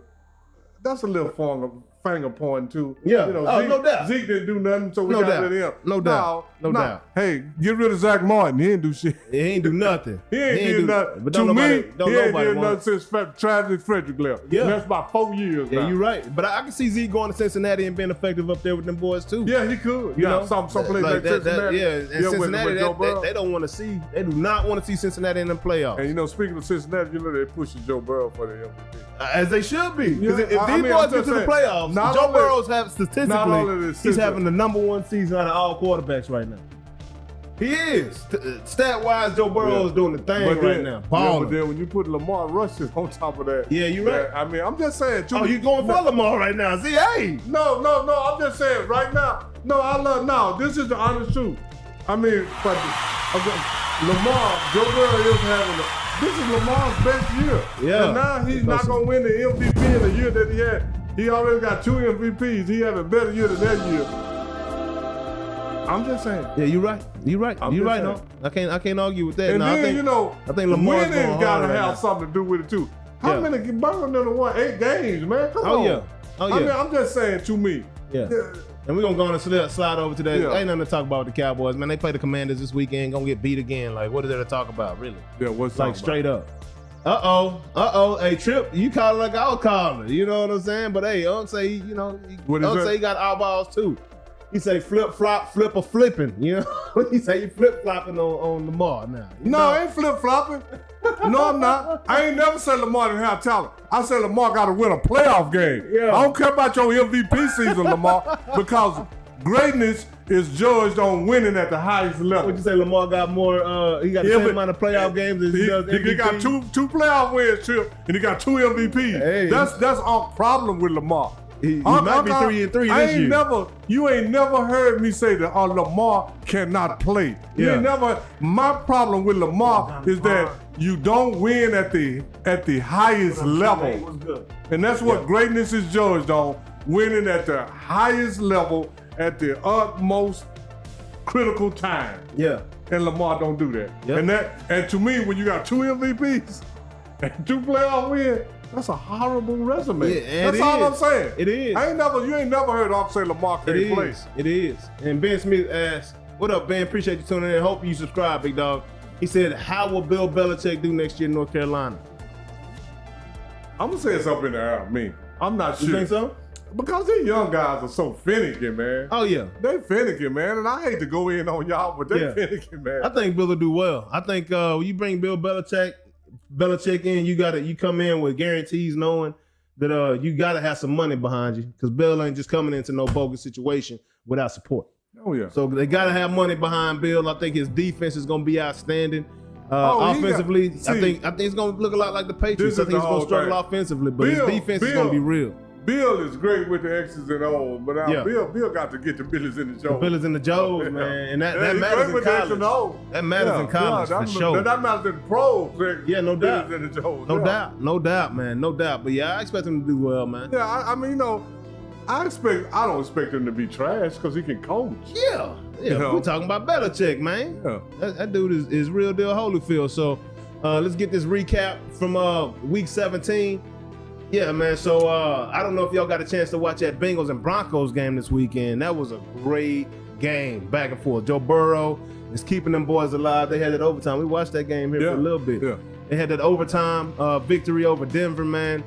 Just before the Colorado game got kicked, or at the beginning of the Colorado game. We had to finish watching that game, man. It was very good. It was down to the wire, man. Yeah, man. And then Cincinnati just took it on to the house, man. So I'm looking forward to seeing what Joe does, if he can get it to the playoffs. We'll talk about that here in a second. The Chargers beat the brakes off the Patriots this weekend, 40-7. That's a 10-win season for Jim Harbaugh, right? His first year in the NFL. He is one of those coaches that can go from college to NFL. His first year back. So he coached in the league before. Yeah, for sure. Yeah, so he know what he's doing. Absolutely. And he was winning when he left out, you know. But I think he is it's going to be interesting to see what happens in San Diego. What if he goes to San Diego? That's another team. I'm sorry, LA Chargers. I think he got caught up a little bit in that Colin Kaepernick stuff too. There was a lot of flack going on around. No, I'm not trying to be funny. Yeah, no, I was laughing. There was a lot of negativity. What did Ryan say? Yeah, Ryan said, the players in the 30s thought the players in the 50s were soft. And they're absolutely right, Ryan. because Ryan, go do your research about men. The male hormone is reducing every generation. Yeah, so man. The players in the 30s was absolutely right about the players in the 50s. Like, and the players this is scientific evidence, Ryan. I didn't make this up. Hey, boys in the 30s was playing with no nutrition, food. They weren't playing with no face mask. Bread and beans. They weren't playing with no face mask. Bread, beans, and rice. Yeah. Yes, calling them boys soft for putting on face masks. They boys putting on hard shells and face masks. They did. When they first got shaved, they was like, I believe it. Y'all, but we'll knock the teeth out of your mouth. Yeah. And all the players back then had, say, man, all the players back then looked like dope fiends. They had no teeth. If you see them now, you think they was on meth head. On that meth teeth back in the day. They say, hey, man, he ain't got no teeth, now play football. Oh, I thought if you see him today, you thought it was dope. But I thought you was on that pipe, boy. You better relax. On that stuff, man. Slim dude with no teeth. Boy, that's Ryan, real pipish. Ryan, you're absolutely right. You're absolutely right. The players of the 30s thought they would say, yeah, man. That's crazy. That's funny, though. Great observation right there, nephew. Actually, they were kind of right. Yeah. Actually, they were kind of right. For sure. So, and then also another great game this past weekend was between two rookie quarterbacks going in and not backing down, like straight up. Yeah, two quarterbacks not backing down, man. We talking about that Washington Commanders versus the Atlanta Falcons game, man.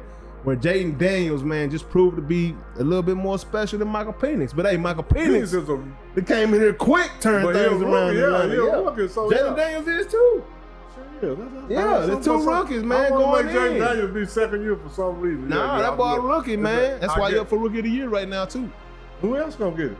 I mean, they talking about Bo Nix, but can't nobody get it over Jaden Daniels, man. That boy there is He did some stuff with the Commanders that nobody even saw coming. Man, Commanders been them come winning over garbage pail kids for a minute, man. Jaden Daniels can ball.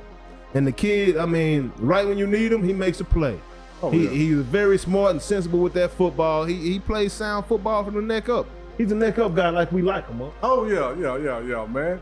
And I don't want people to get like greatness, man, but I'm just saying, don't overhype it. I mean, I'm just saying, man, I'm just seeing some phenomenal stuff. So Oh, yeah. And then I just got to highlight it when it's something else phenomenal happens. Absolutely. And I do, but don't. But sometimes we do diminish what happened in the past to uplift what's happening now. Yeah, That's for sure. And then, you're absolutely right, Ryan. And how about them Minnesota Vikings, man? Did anybody see this coming with Minnesota? Hey, man. Boys, it's 14-2 right now.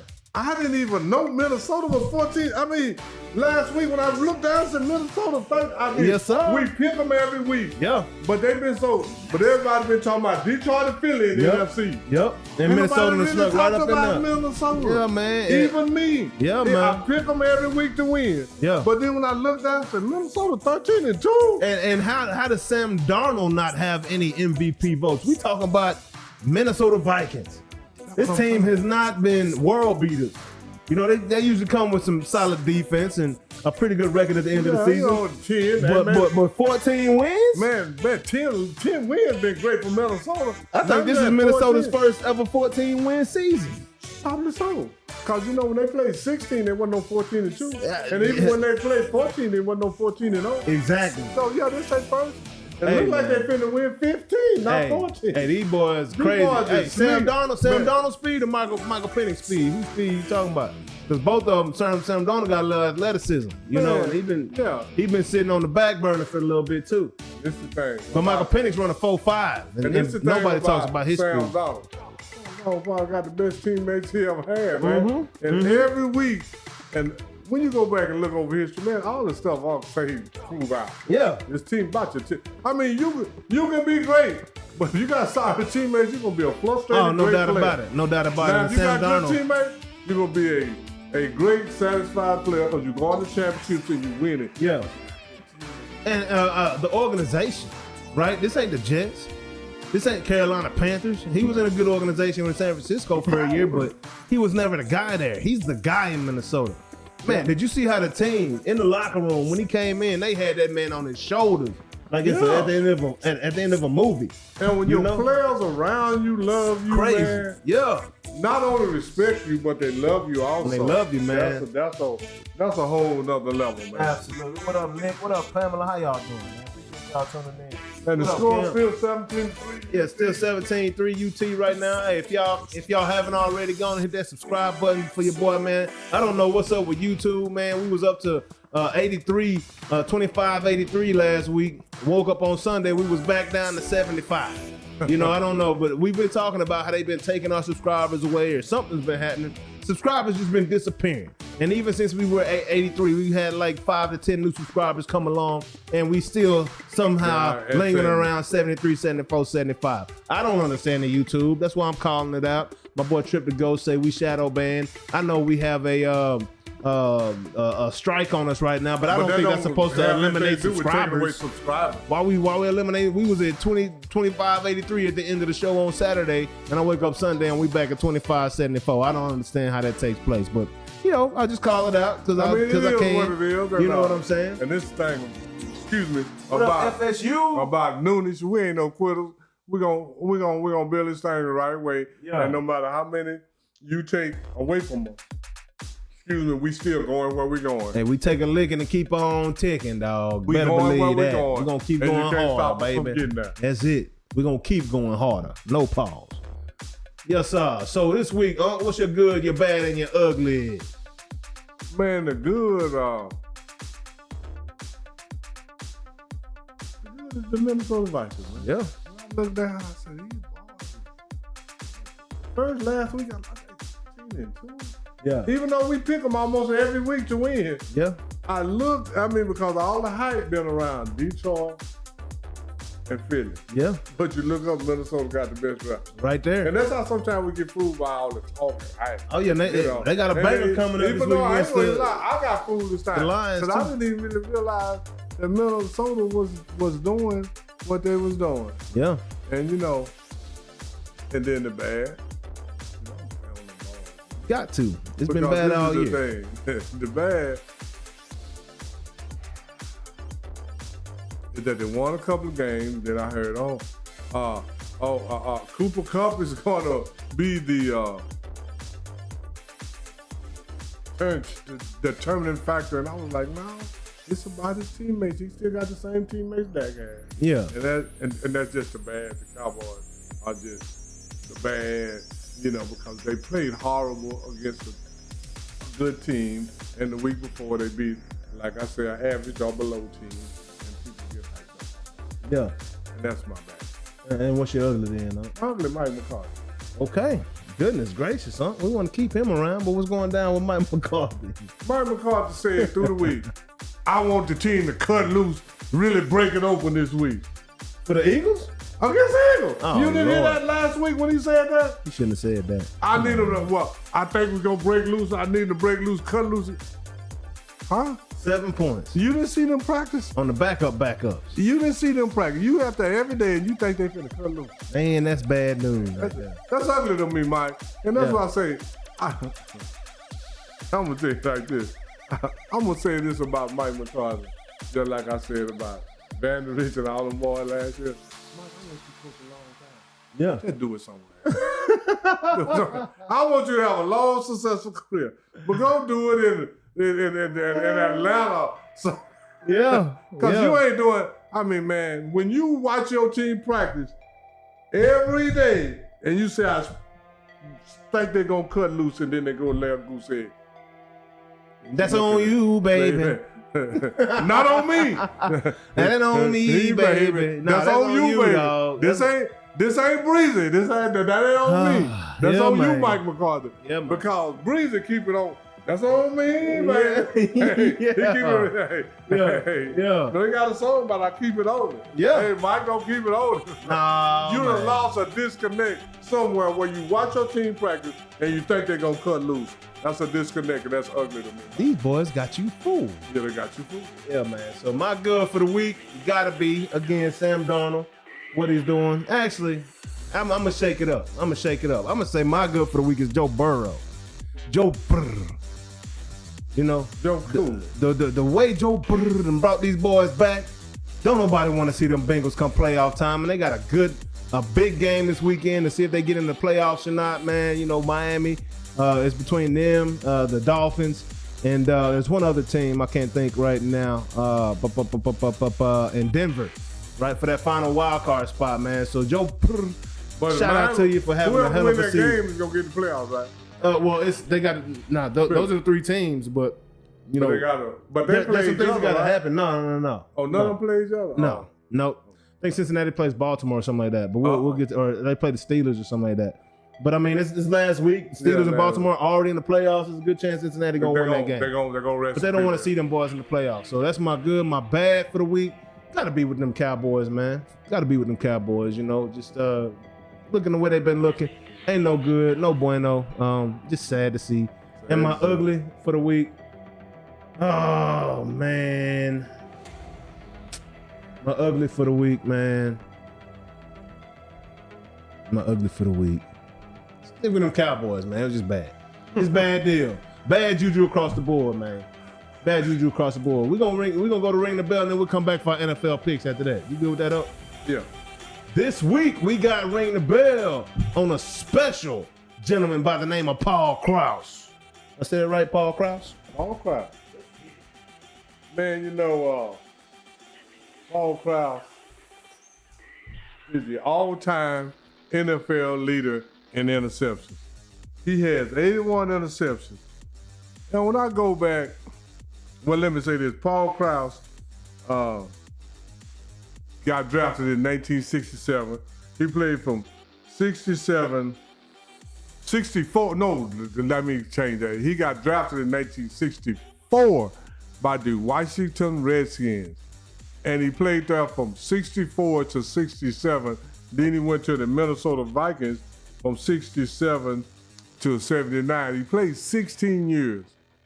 And when Paul Krause got drafted by the Redskins, he led the league in interceptions with 12 interceptions his rookie year. And this is what I talked to J.A. about. Now, when I go read about Paul Krause, they say Paul Krause is never mentioned as one of the greatest defensive backs in the history of the NFL. And they say that because they said, well, during Paul Krause years, the defensive backs were more physical and the quarterbacks was more gunslinger type. They would take more chances. And then this is what I think when they say that, is that now you're trying to discredit what he did because of the rules and because of people he played against. But this is the thing. If it was that easy, why Paul Krause the only one that got 81 interceptions? If it was that easy back then, and then Paul Krause got the lead by quite a bit, and then the second place guy, it's a gap between him and the third place guy. So that means that if it was that easy, or the quarterbacks couldn't throw, or the DBs were more physical, but Paul Krause wasn't known as a physical player. And I'm just gonna go on and tell some of Paul Krause's stats. He was an 8-time Pro Bowler. He was a 4-time All-Pro, Hall of Fame. He went to the Super Bowl 4 times with Minnesota Vikings and lost all 4. But that's one of the reasons that Minnesota went, was because of Paul Krause. But Paul Krause, to me personally, was that guy because he played 16 years. He has 81 interceptions. He's by far the leader of all-time interceptions in the NFL. And like I said, as a rookie, he led the league with 12 interceptions in 1964. And like I said, when you read about Paul Krause, how they diminish what he did, they bring up the physicality of the defensive backs, and the quarterbacks were gunslingers in those days. Mm. And the defensive backs had more physical contact with the receivers. Yeah. But like I said earlier, Paul Krause wasn't even known as one of those guys that had all that physicality. He was just known as a guy that if you throw the ball deep over the middle, he was taking a big chance because Paul Krause might come away with it. And he got 81 interceptions, and that's what I say. This is one of my biggest gripes, is that they try to bring up reasons to diminish what Paul Krause did, but they say the defensive backs were more physical back then and the quarterbacks were gunslingers. But why Paul Krause only one got 80 interceptions? Yeah. If it was because of that, it seemed like it was because he was good. Yeah. It doesn't matter what you say about these guys, who they played against, but if you good, that stuff don't happen unless you be good, because if it was easy, you wouldn't be the only one that did it. Facts. So all of this about, they were more physical then, and this is the thing. Even though they bring this up on Paul Krause, this is a whole nother subject. They say that the DBs were more physical then, that's why they got more interceptions.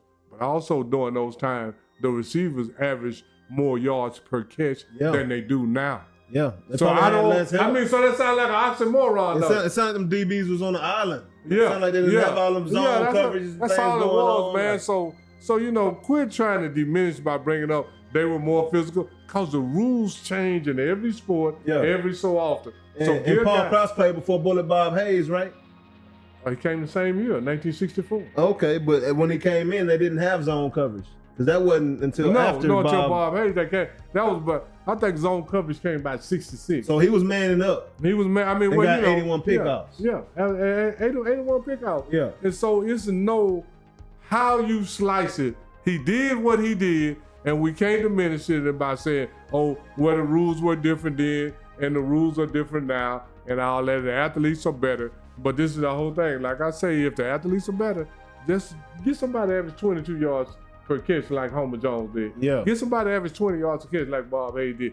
Get somebody average 19 yards a catch like Paul Warfield did. Yeah. So if they were so physical and they could do all this stuff, how did these guys average so much per catch? Yeah. Now they don't have nearly as many catches as these guys have now. But the they got yards. so more yards. Hey, but when they did catch one, it moved the needle, man.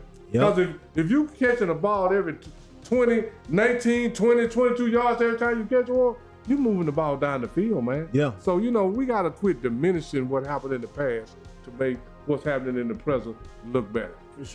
For sure. And that is, as y'all know, that Paul is Krause is that dude, man. Go look him up.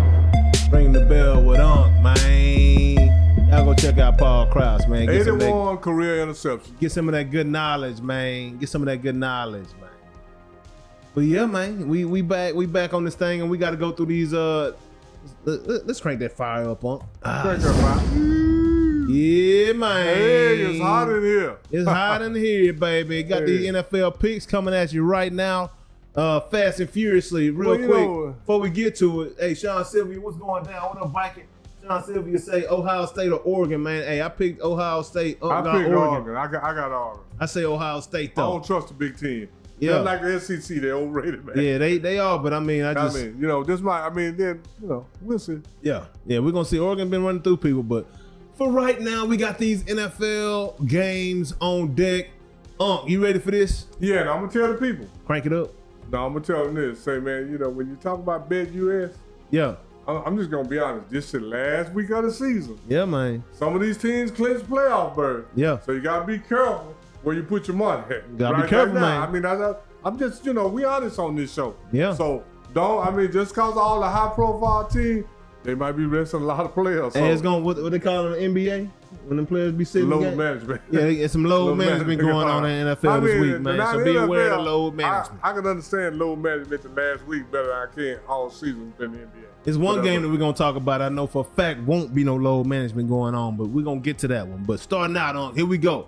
Rapid fire. Browns and Ravens. Who you got, I'm going to take the Browns. I'm going to take the Ravens. It's hard to lose to the Browns. Yeah, but you probably going to risk Lamar and Derrick Henry. That's all I'm going on. Do I think they're going to... No, I'm just saying, I think the Ravens going to be resting a lot of people. Yeah, I do too. I still take the Browns are bad. Browns are bad at this point. Real bad. Yeah, they really got a quarterback. Right. You're absolutely right. Yeah, man. And then this is a game I don't believe too many people will be resting, even though the Steelers are in the playoffs. We got the Bengals versus the Steelers. Bengals are fighting for their lives right now. In Pittsburgh. I'm gonna take in Pittsburgh. In Pittsburgh. I'm gonna take the Bengals. I'm taking the Bengals as well to make the playoffs. Yeah, cause they trying to make the playoffs. Pittsburgh already in. Yeah. And Pittsburgh, they may not rest players from the start, but this is the whole thing. If it's what's that? The AFC North. Yeah. Boy, the AFC North is physical. Very physical. Boy, if I see my quarterback getting banged and my running back getting banged, man, y'all come on. Yeah, come on man. Let me go and get some rest on these boys real quick. Yes, sir. We got to do this next week. We are already in there. Only reason I would play is to keep Cincinnati out because boys don't want to see Cincinnati. I'm going to take Cincinnati for that reason also. Yeah, Cincinnati is very healthy too. I'm taking Cincinnati as well, man.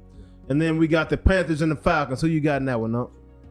I'm taking the Falcons. I'm gonna take the Falcons as well. Panthers are trash. We all know that. The Falcons bad. And the Falcons is one of those teams that's on the borderline playing for that playoff spot right there, trying to get that last wild card. So they need to win. That's about their division. They be eliminated. Yeah, they might be up for the goddamn division title. Yeah, along with the Buccaneers. And then we got the Commanders versus the Cowboys. Who you got in that one up? I got Commanders. I got Commanders as well. Yeah, because you can beat the Cowboys with backup players. Backup players. We can third string you. Yeah. And we got the Bears and the Packers. Who you got up? The Bears and the Packers.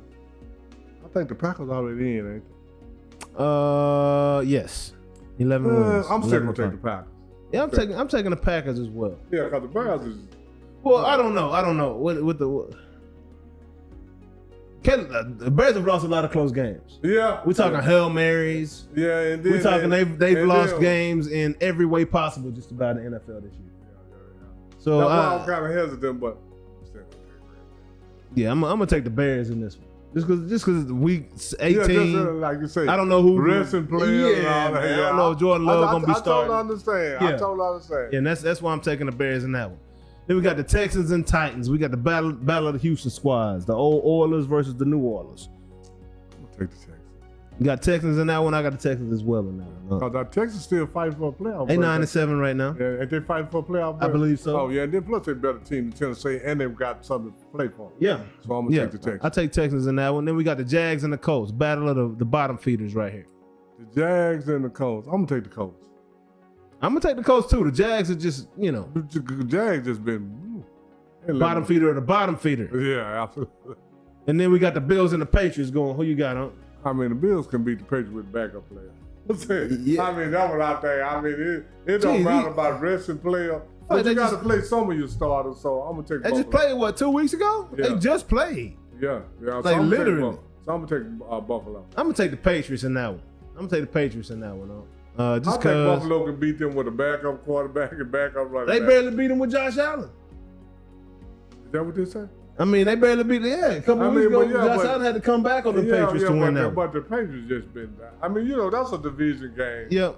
But Yep. I'm gonna take the Pats in that one. And, I'm gonna take Buffalo still. Yeah. Got Buffalo on that one. Then we got the Giants and the Eagles. The Eagles beat the Giants with backup players like that one. Yeah, I'm taking the Eagles in that one as well. I'm gonna say that. Then we got the Buccaneers and the Saints. Oh, the Buccaneers. Man, the Saints ain't won but one game since. I told you when they beat Dallas, they were gonna do squat. Yeah. How many games they won since then? About 2. Man, they got 5 wins on the season, so they won Okay, 4 games for the rest of the year. They won 4 games the rest of the year. Was that their first win against Dallas? I believe so. Yeah. So Brutal. Then we got the Chiefs and the Broncos. Chiefs got solid backup quarterbacks though. Denver. Yep, versus Denver, and Denver is on the brink as well. They need a win. I'm gonna pick Denver. You gonna pick Denver? Yeah, because I think Kansas City gonna rest 4 or 5 players. They need to rest more than that. But I mean, at least you're gonna rest Kelsey, Mahomes, the linebacker, Chris Pacheco Johnson, more than likely. Yeah, Chris Johnson, Pacheco. Well, you're gonna rest all of them. Yeah. That's something we don't pick in there. Yeah, I picked Denver to win that one. And they scrapping. Denver scrapping for that. Oh, they real scrappy too. They a scrappy squad, man. They're trying to keep Cincinnati or Miami out of there. Yeah. Then we got the Chargers and the Raiders. Who you got now? I got the Chargers too. What's up with the Raiders though? They got 2 wins in a row when they should be losing for the first pick. That's some Raiders type stuff right there. That's the whole thing. That don't make sense. As an athlete, it's hard to tell me to lose the damn game, man. I'm gonna tell you go to hell, man. Yeah, man. Because I'm gonna play hard as I can every week. I don't care if I'm 1-16. 1-15. On week 17, I'm playing my butt off, man. Yeah, no doubt. Because I hate to lose. Yeah, no doubt. That might be a bad way to feel, but it's hard to tell players.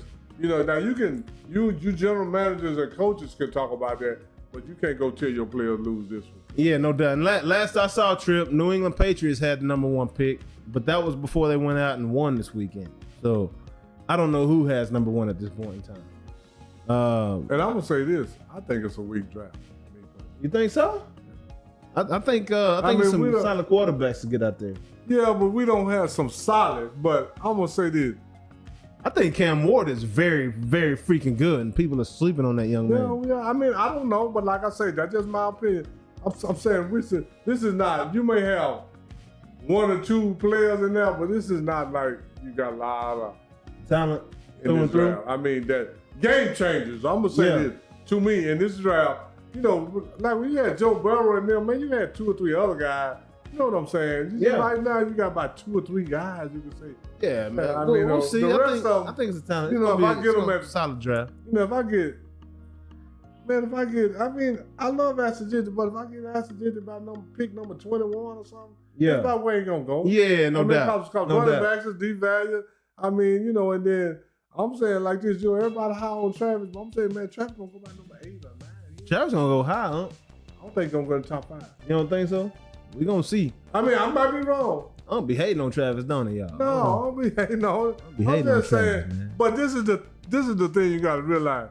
At wide receiver and defensive back, it's just hard to dominate a game from them positions. Yeah, you're right. You can dominate a game from outside. You depend on somebody else. Yeah, getting the ball. Yeah, you can defend. You can have a great impact on on the game as outside linebacker, DN, running back, quarterback. Besides those positions, I mean, man, what's his name? That played for the Rams, tackle.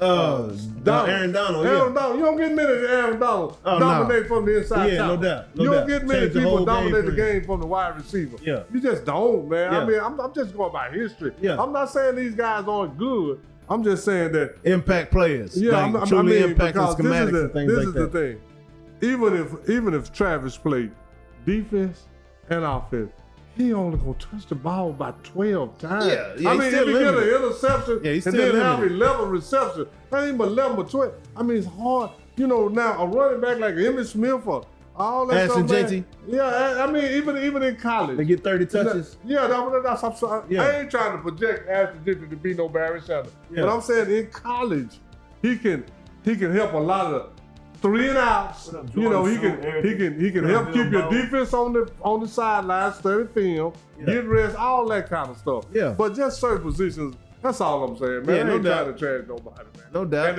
And I'm gonna say for Unc, it's hard for Unc to say, oh, this guy going to go. It's very few players that you'll see Unc pick and say, oh, he gonna do this on the next level. Yeah. Because I've seen a lot of them. They don't do it. They can't do it. Make you frown up, man. Yeah. You know, make you say, what? And we'll keep rolling. So we got the Seahawks and the Rams. Uncle, you got that one. Oh, I got the Rams. Ooh, that's gonna be a great one. That's gonna be a great one. Seahawks fighting for their life too right now. What's the Ram record? 10-6. Rams. Seahawks 9-7. And they both fight And for they their playing life. in LA. Yeah, Yeah, absolutely. they both got to win to they, get in the playoffs. they both got to do what they got to do, yeah, man. So I'm gonna take the Rams. I think the Rams got better personality. Yeah, I think the Rams right Overall, now. And they personally. playing at home. I feel better Yeah. about the Rams and their momentum and what they doing. They ain't too far removed from the Super Bowl. Then we got another, the Dolphins and the Jets. I'm taking the Dolphins because they actually I'm taking the Dolphins. looking to win. But hey, Jets might be spoilers this week. They playing Aaron Rodgers, so we'll see what's up. Okay. And then we got the 49ers and the Cardinals. Who you got in that one, huh? I'm taking the Cardinals. Man, yeah. Because the 49ers, ain't that one I'm playing good, but I think the Cardinals trying to prove at least that, man, we can play a little bit. I'm going to take the 49ers because Brock Purdy playing for a contract. That boy trying to get some bread. So I'm going to take the Niners in that I'm one. tell you man. like this. Brock Purdy money's already been sealed. He ain't did squat this. Yeah. You have one good game, Yeah. all them games. I mean, I ain't trying to see it. People think when I tell the truth about these guys. Yeah. And it's nothing against Brock Purdy, but this is, I keep telling people, Brock Purdy is only one player. He can't put no team on his shoulders like they were saying 3 years ago. Because if he could, he'd put these sorry jokers on his shoulders. What up, West to East? What up, big guy? 16 US. What's going down, man? And then last but not least, this is a game where nobody will be resting because it's for the division. Minnesota Vikings versus the Detroit Lions. I will be tapped into that one for sure. How many victories the Lions got? 14-2, both teams. Oh, they both. I thought the Lions had. I don't know what would make me think the Lions were 13-3. No, so they both 14-2 for that title. Who you got in that one? In Detroit, Minnesota versus the Lions. I'm taking Minnesota. I'm gonna take Minnesota too. Man, Minnesota. Them boys healthy right now. Hey, man, I don't know. And I'm gonna tell you this. That guy on the other side, I can't think his name now. On the other side from Justin Jefferson. Yeah. You catch this. Oh yeah. Boy. Atwell or something. Or Yeah. Addison. Addison. Addison, yeah, that boy cold dude too, be man. Catching. That dude be catching. Yeah, that boy cold so I'm too, gonna take man. Minnesota, man. Yeah, I'm taking Minnesota with you on that, Now, if it had been straight up. last year or early in the year, I would have took Detroit. Can that guy say, damn? Why you say that, bro? Yeah, what we damning about? What up, Bilbo Walker? Hey, what up, James Lowe? Yes, sir, man. Well, you want to say, oh, I think I'm the one to say, damn. Yeah, man. Yeah, we Yeah, can say man. damn. Yeah, this our show. Then my boy Ben say thoughts on Shador Sanders having a pair of New York Giants cleats. I think that's marketing, man. His father is the greatest marketer in the world, and he's gonna do all he can to sell himself to New York. Oh, absolutely. To be that number one pick, or I mean, I don't even know about that anymore, man. I'm gonna tell you this. The Giants ain't gonna have number one pick. To me, the two greatest marketing experts of all time is Muhammad Ali and Deion Sanders. Yeah, they got to figure it out. Cause you know who said they was the greatest first? Muhammad Ali. No, I'm saying, even Deion Sanders, who said he was the greatest first? Who? He did. Oh, absolutely. Who said Muhammad Ali was the greatest first? He did. I didn't. I got to put Ricky Henderson in that conversation too. Well, you know what I'm saying? Oh, well, see, Ricky Henderson to tell you like this. You know, Ricky Henderson. Yeah, Ricky Henderson. Now, I'm talking as Ricky Henderson. He'll tell you Ricky Henderson is the greatest first player. You know, Ricky Henderson stole all the bases. Yes, hey, yeah, Ricky Henderson too. Baby. But I'm just saying, those two to me are the greatest, and I'm not taking nothing. And I love both of them. But that don't mean they don't want them the greatest because they said it first. And people get, and if you go back, and this weekend, I think I sent you Muhammad Ali and Joe Frazier. They showed all three of their fights on ESPN too. Yeah. And after the first fight, even Muhammad Ali lost. They booed him. Wow. Because he had been off. Muhammad Ali had been off 2.5 years. Yeah.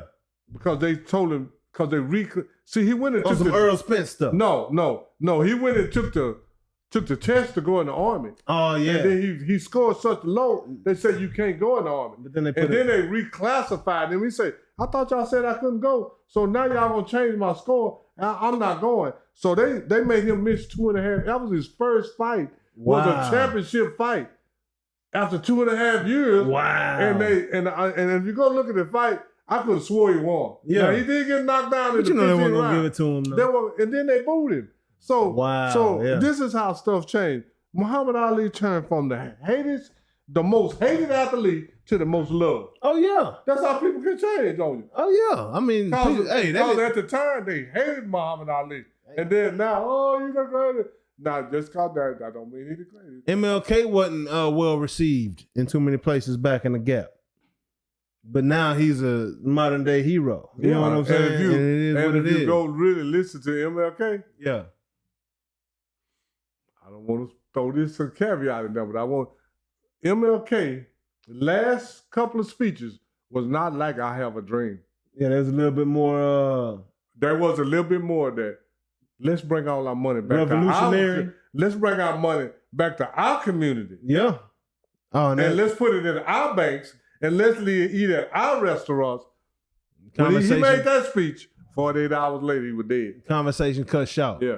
When he turned from a social revolution to an economic, he was dead. Man.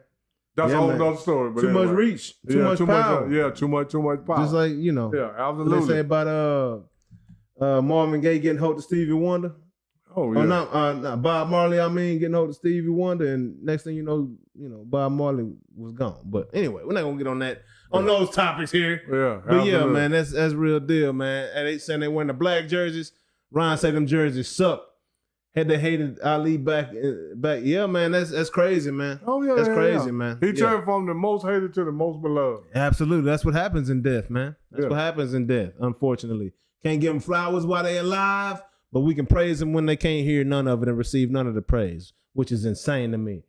King was finna have homeless people go to the White House and wasn't leaving until they got a piece of something that wow, yeah, bro, all facts, bro. Oh yeah, and then all facts. And then Martin Luther King was starting a drive of black people going to the White House all to get jobs and all that. That's what he talking about right there. I know about all that. And then 48 hours after he just said all that, he was dead. So that's a whole nother story. We ain't get into that right now. I mean, even though that's not politics or religion. But yeah, you're absolutely right. You're absolutely right. To open up the passing game, defenders. Hold on, let me see. Defenders are permitted to make contact with receivers only at a point of 5 yards beyond the line of scrimmage. This applies only to the time before the ball is thrown, at which point any contact to pass is pass interference. Previously contacted was allowed anywhere on the field. That means before 1977, they was just fighting up and down the field. It doesn't. Hey, you're absolutely right, Trip. You're absolutely right, Trip. But this is the whole thing. Them was the rules, dog. There was a rule. But this is the thing. Even though they was fighting up and down the field, Trip, go look at their average per catch. They was still catching the ball, Trip. Yeah. That's what I'm saying. See, and that's what I was talking about a while ago. The things that we don't see, we try to diminish them, even though we didn't see them. we heard about him more than we saw him. Yeah. Because I'm pretty sure that Chip heard about that more than he saw that. Hey, look like Chip researched that. Oh, yeah. Hey, he said we gonna smoke about that not on her. Hey, yeah, we can smoke about it. I remember that hit right there, Ryan. You know what's good. Oh, yeah. Smoke about it. That's one of them hits from Ryan right there, man. Oh, yeah. But, Texas, they ain't looking, it's still 17-3. Yeah, 17-3. They ain't pulling off, but they ain't looking like world beaters either right now, man. And that's how it's going down on that game. But I don't know. But this is the whole thing. Texas defense is solid. Yeah, they are. Yeah, that's they're one more thing. solid than the offense to me. Yeah, I ain't worried about the defense. Their defense is gonna be straight. So I don't think they're gonna get off that 3 too much. They might get 6 or 10. Yeah, but they ain't gonna score no lot for the rest of the game. Yeah. Hey, Tripp said I most definitely looked into most definitely looking at what? Into them pass interference calls back in the day. Pass interference. But this is the thing that we didn't have back in the day, Tripp. We didn't have picks. Didn't have pass interference. No, you didn't have picks. Where you can run and get in front of a linebacker or a safety, and then your other guy run free. Man. Because this is the thing. If you ran in front of a linebacker, he was going to clean your clock. I was about to say that even when I was still playing, that was you were going to clean. If a route cross your face and you're a linebacker, take him off. And this is the thing, Tripp, that I'm saying. With all this freedom, you can't bump them out to 5 yards. You can run picks and all that. These guys still ain't average but 10 and 12 and 13 yards per reception. Yeah.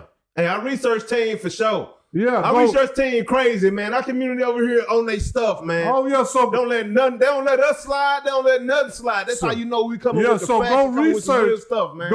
I love this NOONISH community, man. So go research the yards per catch for those guys back in the day. Yeah. Even though they couldn't do it, even though they did all that, they still was averaging. Hey, what up, Jason? What up, Kish Logs? Yeah, man. But hey, we're gonna move it on. We're gonna switch it on up, move on to this NBA. Oh my God. Yeah, man. I don't know if you saw. I ain't gonna talk too much about the NBA. But did you see that the Joker and Russ Westbrook had a triple-double in the same game? Have you seen that before? Yes, I have. 2 players in the same game? Yes, I have. Who else did it? In the same game? Oscar Robertson and Nate Archibald did it in the same game. Oh, I believe but let me tell you like this. Them names are incredible. But this is the thing. They on the same team? No, they was on different teams. Well, these dudes on the same team doing it. But did they win? Yes. Okay. But also you gotta look at this here. This is what I heard over the weekend. What was that? Is that the NBA viewership is down 52%. Oh yeah, absolutely. All these 3-pointers. So if the game is so good, how come ain't nobody looking? Because everybody's shooting threes, man. And missing. You ain't scoring more points. Gilbert said it. Gilbert. Now, this is the best I can ever Gilbert say. Boys ain't getting beat up like Jordan was in the 80s no more. What Gilbert say? Or 90s, or 70s, or whatever. Yeah, you're absolutely right. Guys, but this is the thing. They shooting 40, 53, but they ain't scoring but 105 points a game. Yeah. 53. Yeah.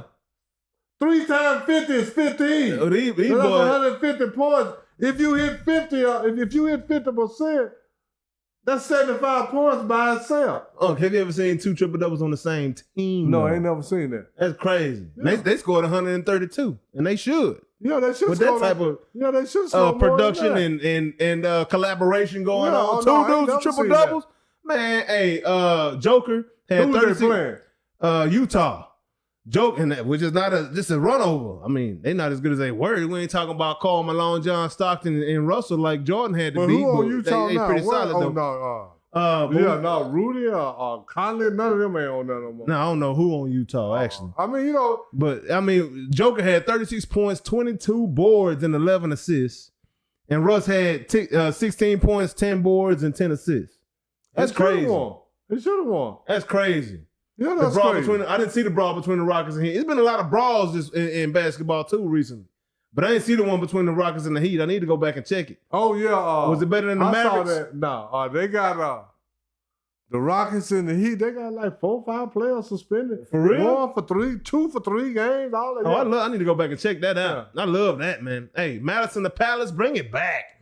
Hey, Hey, let the fans get in there, man. You know what I'm saying? You know, just keep it one-on-one, though. Keep it one-on-one. Hey, if you bold enough to step in that ring, fan, hey, go on and get your some. I wish they made boxing like that, too. Let a fan come down. Say, man, if you ever want to see something, go see the Houston Rockets and the Los Angeles Lakers. Yeah. When Kermit Washington hit Rudy Tom Johnson. Ooh, in the middle of the floor. Ooh, hey, that's the most vicious punch I've ever seen. Rudy had to go where the way he had to go? Hey, to the hospital, huh? Broke his jaw, didn't he?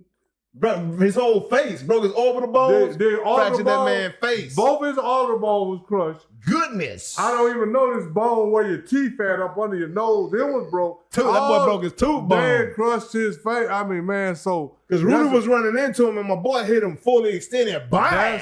That's when they said, we can't fight it. Yeah, man. That's when they really started cracking. And then when Elijah Wall was cold-cocked. See, this is the whole thing. I didn't even know about that Elijah one either. People don't even know, man. Kareem knocked out 3 or 4 dudes. Wow.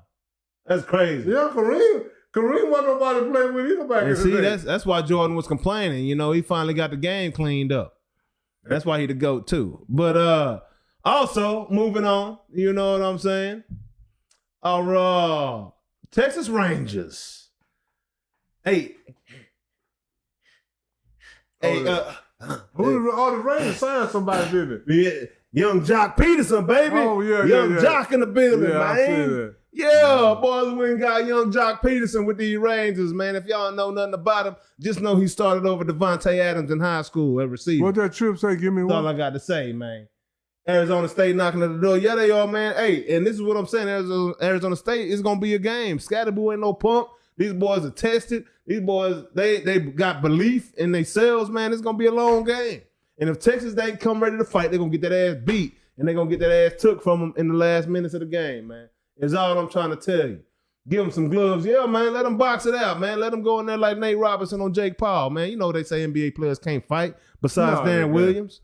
Besides who? Darren Williams and Dame Lillard, the only two that can really go. Oh, okay. Hey. Is what they say. I tell you what, I think Captain Murphy beat up both of them. Oh, Dame Lillard been training boxing for the past 5, 6, 7 years. He been training with Derek too. Captain Murphy knocked out 5'9", knocked out a bunch of dudes. It's a picture in Sports Illustrated where a dude laying on the floor, 6'9", Cal Murphy standing like this, 5'9". Man, dude laying on the floor. Hey, that sound like J.A. That sound like J.A. Cal Murphy had them hands. That sound like J.A. right there. Hey, Cal Murphy had them hands, man. Yeah. Cal Murphy had them hands for real. I believe and it. he proved it. It wasn't.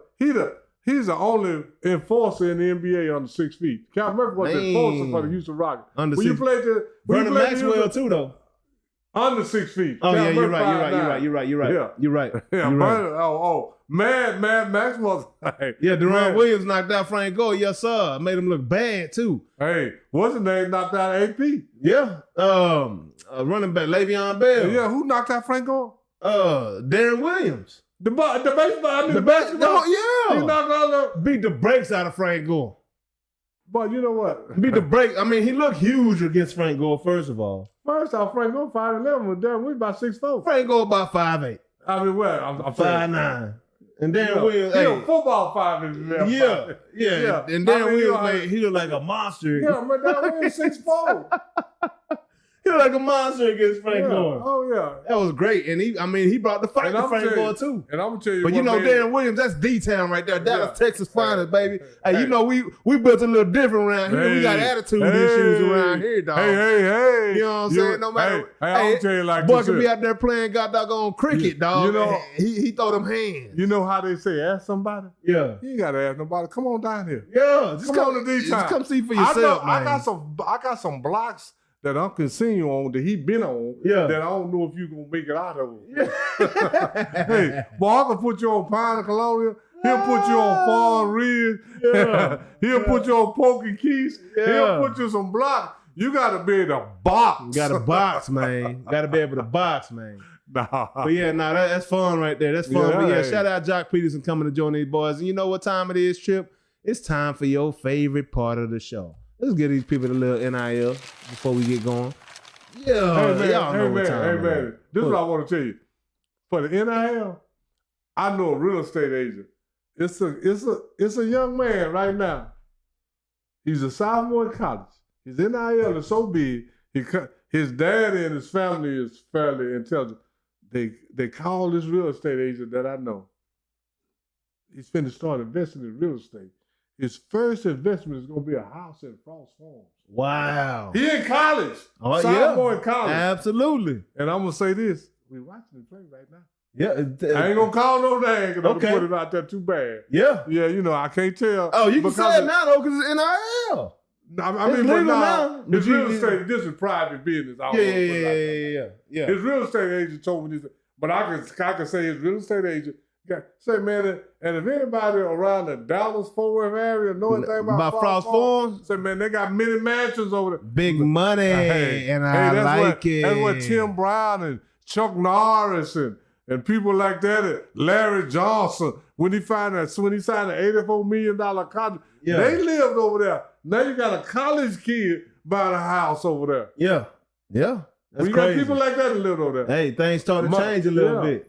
Big Mike Barber, he didn't live in Frost Farm. He lived across the street. Yeah. Had his own little area, little space. Everybody lived across the street. He kicked it He hard wasn't in over there too. That was but my he crib. wasn't in there though. He was across the street. Yeah. So they let you know how. And the Frost Farms, sophomore in college, finna go places. Come on, man. That's crazy. That's awesome though. It's That's wild awesome. out Shout there. out to you, dog. Yeah, I appreciate you. But what you got for the people today in IMO? You know that's what they want to know. Man, in my opinion, we done touched on this a little bit more. Yeah. You know, before, and now in sports, this is just my opinion. Yeah. We got a lot of catchphrases to make it sound like something is brand new. Yeah. You know, we got this 6-0 in the NBA Finals. Yep. We got this, we ain't never seen it before. But we don't never say it ain't never been done before. Yeah. So we got all these catchphrases to make it seem like what we see in front of our eyes is better than what has already happened. And just because we didn't see it, that don't make it not great. Yeah. And that's the way we talk sometimes now. Yeah. Absolutely. I mean, you know, because, you know, Dion was the main one pushing. We ain't never seen this before. Dion, but you didn't say it ain't never been done. Yeah. We can't see everything that's great, but that don't mean it wasn't great because we didn't see it. And sometimes we act like what we didn't see is better than what we did see. Yeah. Because we have actually convinced ourselves in this new modern era that 6 is better than 11. And because we didn't see 11. But we saw 6. And I'm like, wait a minute. I saw 4 or 5 of them 11. I ain't gonna say I saw all 11, but I saw some of them. But I'm like, so how is 6 better than 11 just because we saw it? Yeah. Because we act like what we don't see is not that good. And we act like it validates it because we saw it. But who the hell are we? Yeah. What about the people that did see it? They count too. Yeah. You know, so all I'm saying is that we got a lot of catchphrases, and let's not get absorbed in what has happened. What we saw is better than what we didn't see, because this is the real truth. What we didn't see, we can't judge it. Yeah, no doubt. We got to go by what the people said. Yeah. Facts. You know? And that's what we go a lot of time in sport. But if it's our favorite guy and somebody say this about him, because some of the greatest performances that I ever seen in my life is rendered mediocre. Yeah. Like catching a touchdown pass and getting an interception in the Super Bowl. Nobody talk about that. Yeah. Leading the NBA Finals in all 5 statistical categories. If a certain player had done that, it would be way more fabulous than the player that actually did it. And that's just my opinion. Right on. Y'all know who he's insinuating in that argument, you know, and that's his opinion. And I'm not gonna rebut it all, and I can't. And you know what I'm saying? I think that's a great take by Unc right there. I think that's a great take. And which will lead me into my opinion. And in my opinion, I can't say nothing, so I'm gonna go on and fire off right now. I ain't try to say nothing. I won't say nothing. Ashton Jainty against solid competition is an average running back. And this is my opinion.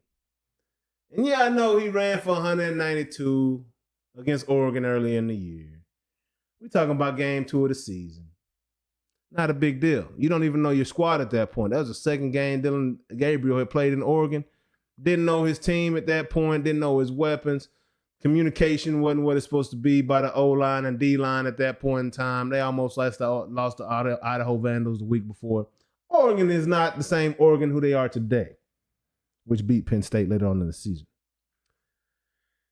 And in my opinion, Ashton Jeanty, he's a very good college running back. Very good. You know? Second most yards. Even though they weren't going to include Barry Sanders' playoff yards or bowl game yards in that whole situation. So it's kind of a fabricated lie if you think about it, because if he did include Barry Sanders' total yards, like he wasn't even within 300 yards of him. But in my opinion, Ashton Jeanty, man, he is the leader of the all-hype team. He was voted by the fans to be the Heisman, all hype. Travis Hunter, again, has done something that I have not seen, Unc hasn't seen, we haven't seen for 7 to 8 decades. That is special. We've seen 15 running backs since the year 2000, run for 2,000 yards in the NCAA. Nothing special. Ran for 3.5 yards again last night. Nothing special. Now he ran over 100 yards against a very tough Penn State team. You know, fairly impressive. But if Zeke was doing that, we'd be kicking him out the door right now. Okay? Zeke averaged around 3.5 yards a carry this year, and we're saying he's trash. So I think it does matter, the competition that you're playing against, and I think that's why Ashton Jeanty did not win the Heisman. And in my opinion, Travis Hunter is that dude, and there was no, what they say, robbery of Ashton Jeanty for the Heisman Trophy this year. And that's my opinion. Ashton, I wish you all success in the NFL, but you know Travis Hunter. I can't tell Ashton about that. I can't tell. I can't tell. That's all I'm saying. Ashton, I can't tell. I ride with Colorado, baby. You know what I'm saying? Hey, you know I'm pissed about Jeannie. You know what I'm saying, Ryan? They have got classic. He said, I got one question for who wins in the fight, George Foreman or Mike Tyson. Quick answers, please. I got Mike Tyson. Who you got, Unc? I got George. Unc got George Foreman. Hey, both powerful guys. And hey, George wasn't on that. He said that face Unc got. He said that face Unc got is classic. Yeah, I'm little right. You right. You right. That face I got that's classic. Go write it down, print it, put it on the fly. I took it straight there, didn't I, Trip? I took it straight to him. I knew he wasn't gonna like that. Oh, right? No. I thought he was gonna have blood coming out the side of his mouth from biting his tongue so hard. Hey, one thing like Trip, I ain't have him doing like I had him doing the other week. He was splitting, slobbing, everything. Hey, I got some more. Hey, wait till next week, Trip. Like I had rabies when he was talking about Jordan that day, man. Hey, I got some more stats on Jordan. Hey, he's talking about Raiola. Ben Smith, before we get out of here, say, what are your thoughts on Nebraska freshman QB that looks like Pat Mahomes? That's about it. That's as far as it goes. He looks like him, but he ain't Pat Mahomes. Hey. He's got some, he plays a lot like him, but hey, the carbon copy is never as good as the original. Oh, I'm going to say it like this. Most guys that I see, they say, I seen a little clip the other day. Dylan Raiola, I think his name is. I seen a little clip the other day. They say, we ain't going to never see another Barry Sanders. No, we ain't never seen another Barry Sanders. We ain't never seen another O.J. Simpson. We ain't seen another. I don't think when you are a great player, you are a one of a kind. Yeah. When you are great, I ain't never seen nobody like no other great player. Bill Russell was so different than Will Chamberlain, Oscar Robertson, Magic Johnson, all these players. Well, Kobe clearly studied Michael Jordan, and he looks exactly like Michael Jordan on the floor. Except for he ain't as good. Exactly. So he's a Michael Jordan knockoff. He's a carbon copy. So a Michael Jordan knockoff. I'm gonna say this cannot be better than the original Magic Johnson. For sure, Michael Jordan or the original Kareem. And I say this about Dylan Raiola. Like he looks a lot like Patty. Get his hair cut like him. He wears the Oakleys. He wears number 15. His squad is red and white, but he is not Pat Mahomes. Yeah, he's really trying. That's a great example to look up to. Dylan Raiola. Dylan Raiola, I believe. He ain't the second coming of Pat Mahomes. He's the first coming of Devin Raiola. Yeah, he's trying to be Pat Mahomes though. Like he's trying to look like him. He needs to try something else. Because I'm gonna tell you like this here. Any athlete that I've ever seen try to be somebody else, they don't quite live up to that. just be yourself. Yeah, man. Hey, like the yourself. great Miles Quake told the gentleman that I reviewed one of his beats and sent it over to Miles Quake. Hey, it says whatever type beat, quit trying to be that type beat and be you and perfect your skill sets, man. Yeah, Polish your skill sets and what you do well. Increase your own path, man. Yeah. You know, carbon copies, man. Hey, that's, you know, hey, it's imitation's the greatest form of flattery. It's just imitation. But hey, don't nobody want to be seeing Jason Tatum over here mocking Kobe Bryant after he won the title. Like, don't nobody want to do your own authentic celebration. And then this Jason is the Tatum. thing. Duplication isn't replication. Yeah, absolutely. Duplication never equals to Hit replication. him with them words, huh? Come on, Duplication man. ain't replication, dog. Stop that. You know what I'm saying? Just because you try to be like somebody, you ain't gonna be as good. You ain't gonna do that all the time. Because this is the first thing. Die Hard Yeah. is better than Die Hard 2. Yeah. Trust and believe. Absolutely. Rocky 1 is Yeah. the best Rocky of all. I don't know about that one. Yeah, oh yes, sir. That Drago went home. Nobody can call Adrian like the first Rocky. Ain't nobody had their eyes swole up like the first Rocky. I'm just saying. Yeah. You know, Yeah. duplication don't equal replication. Facts, man. Hey, man, That's I hope all. y'all enjoyed this first show of the year, man. We First have show of enjoyed the you year. all, man. Having a great time, man. Hope 2025 is a blessed one. I hope 2024 was a great one for you. 25, man, we all going up. If you ain't going up, hey, you can't be a part of this community and not be going up, because we all about support, man, and going up over here. I'm going to put it like this. 25 is all the way live.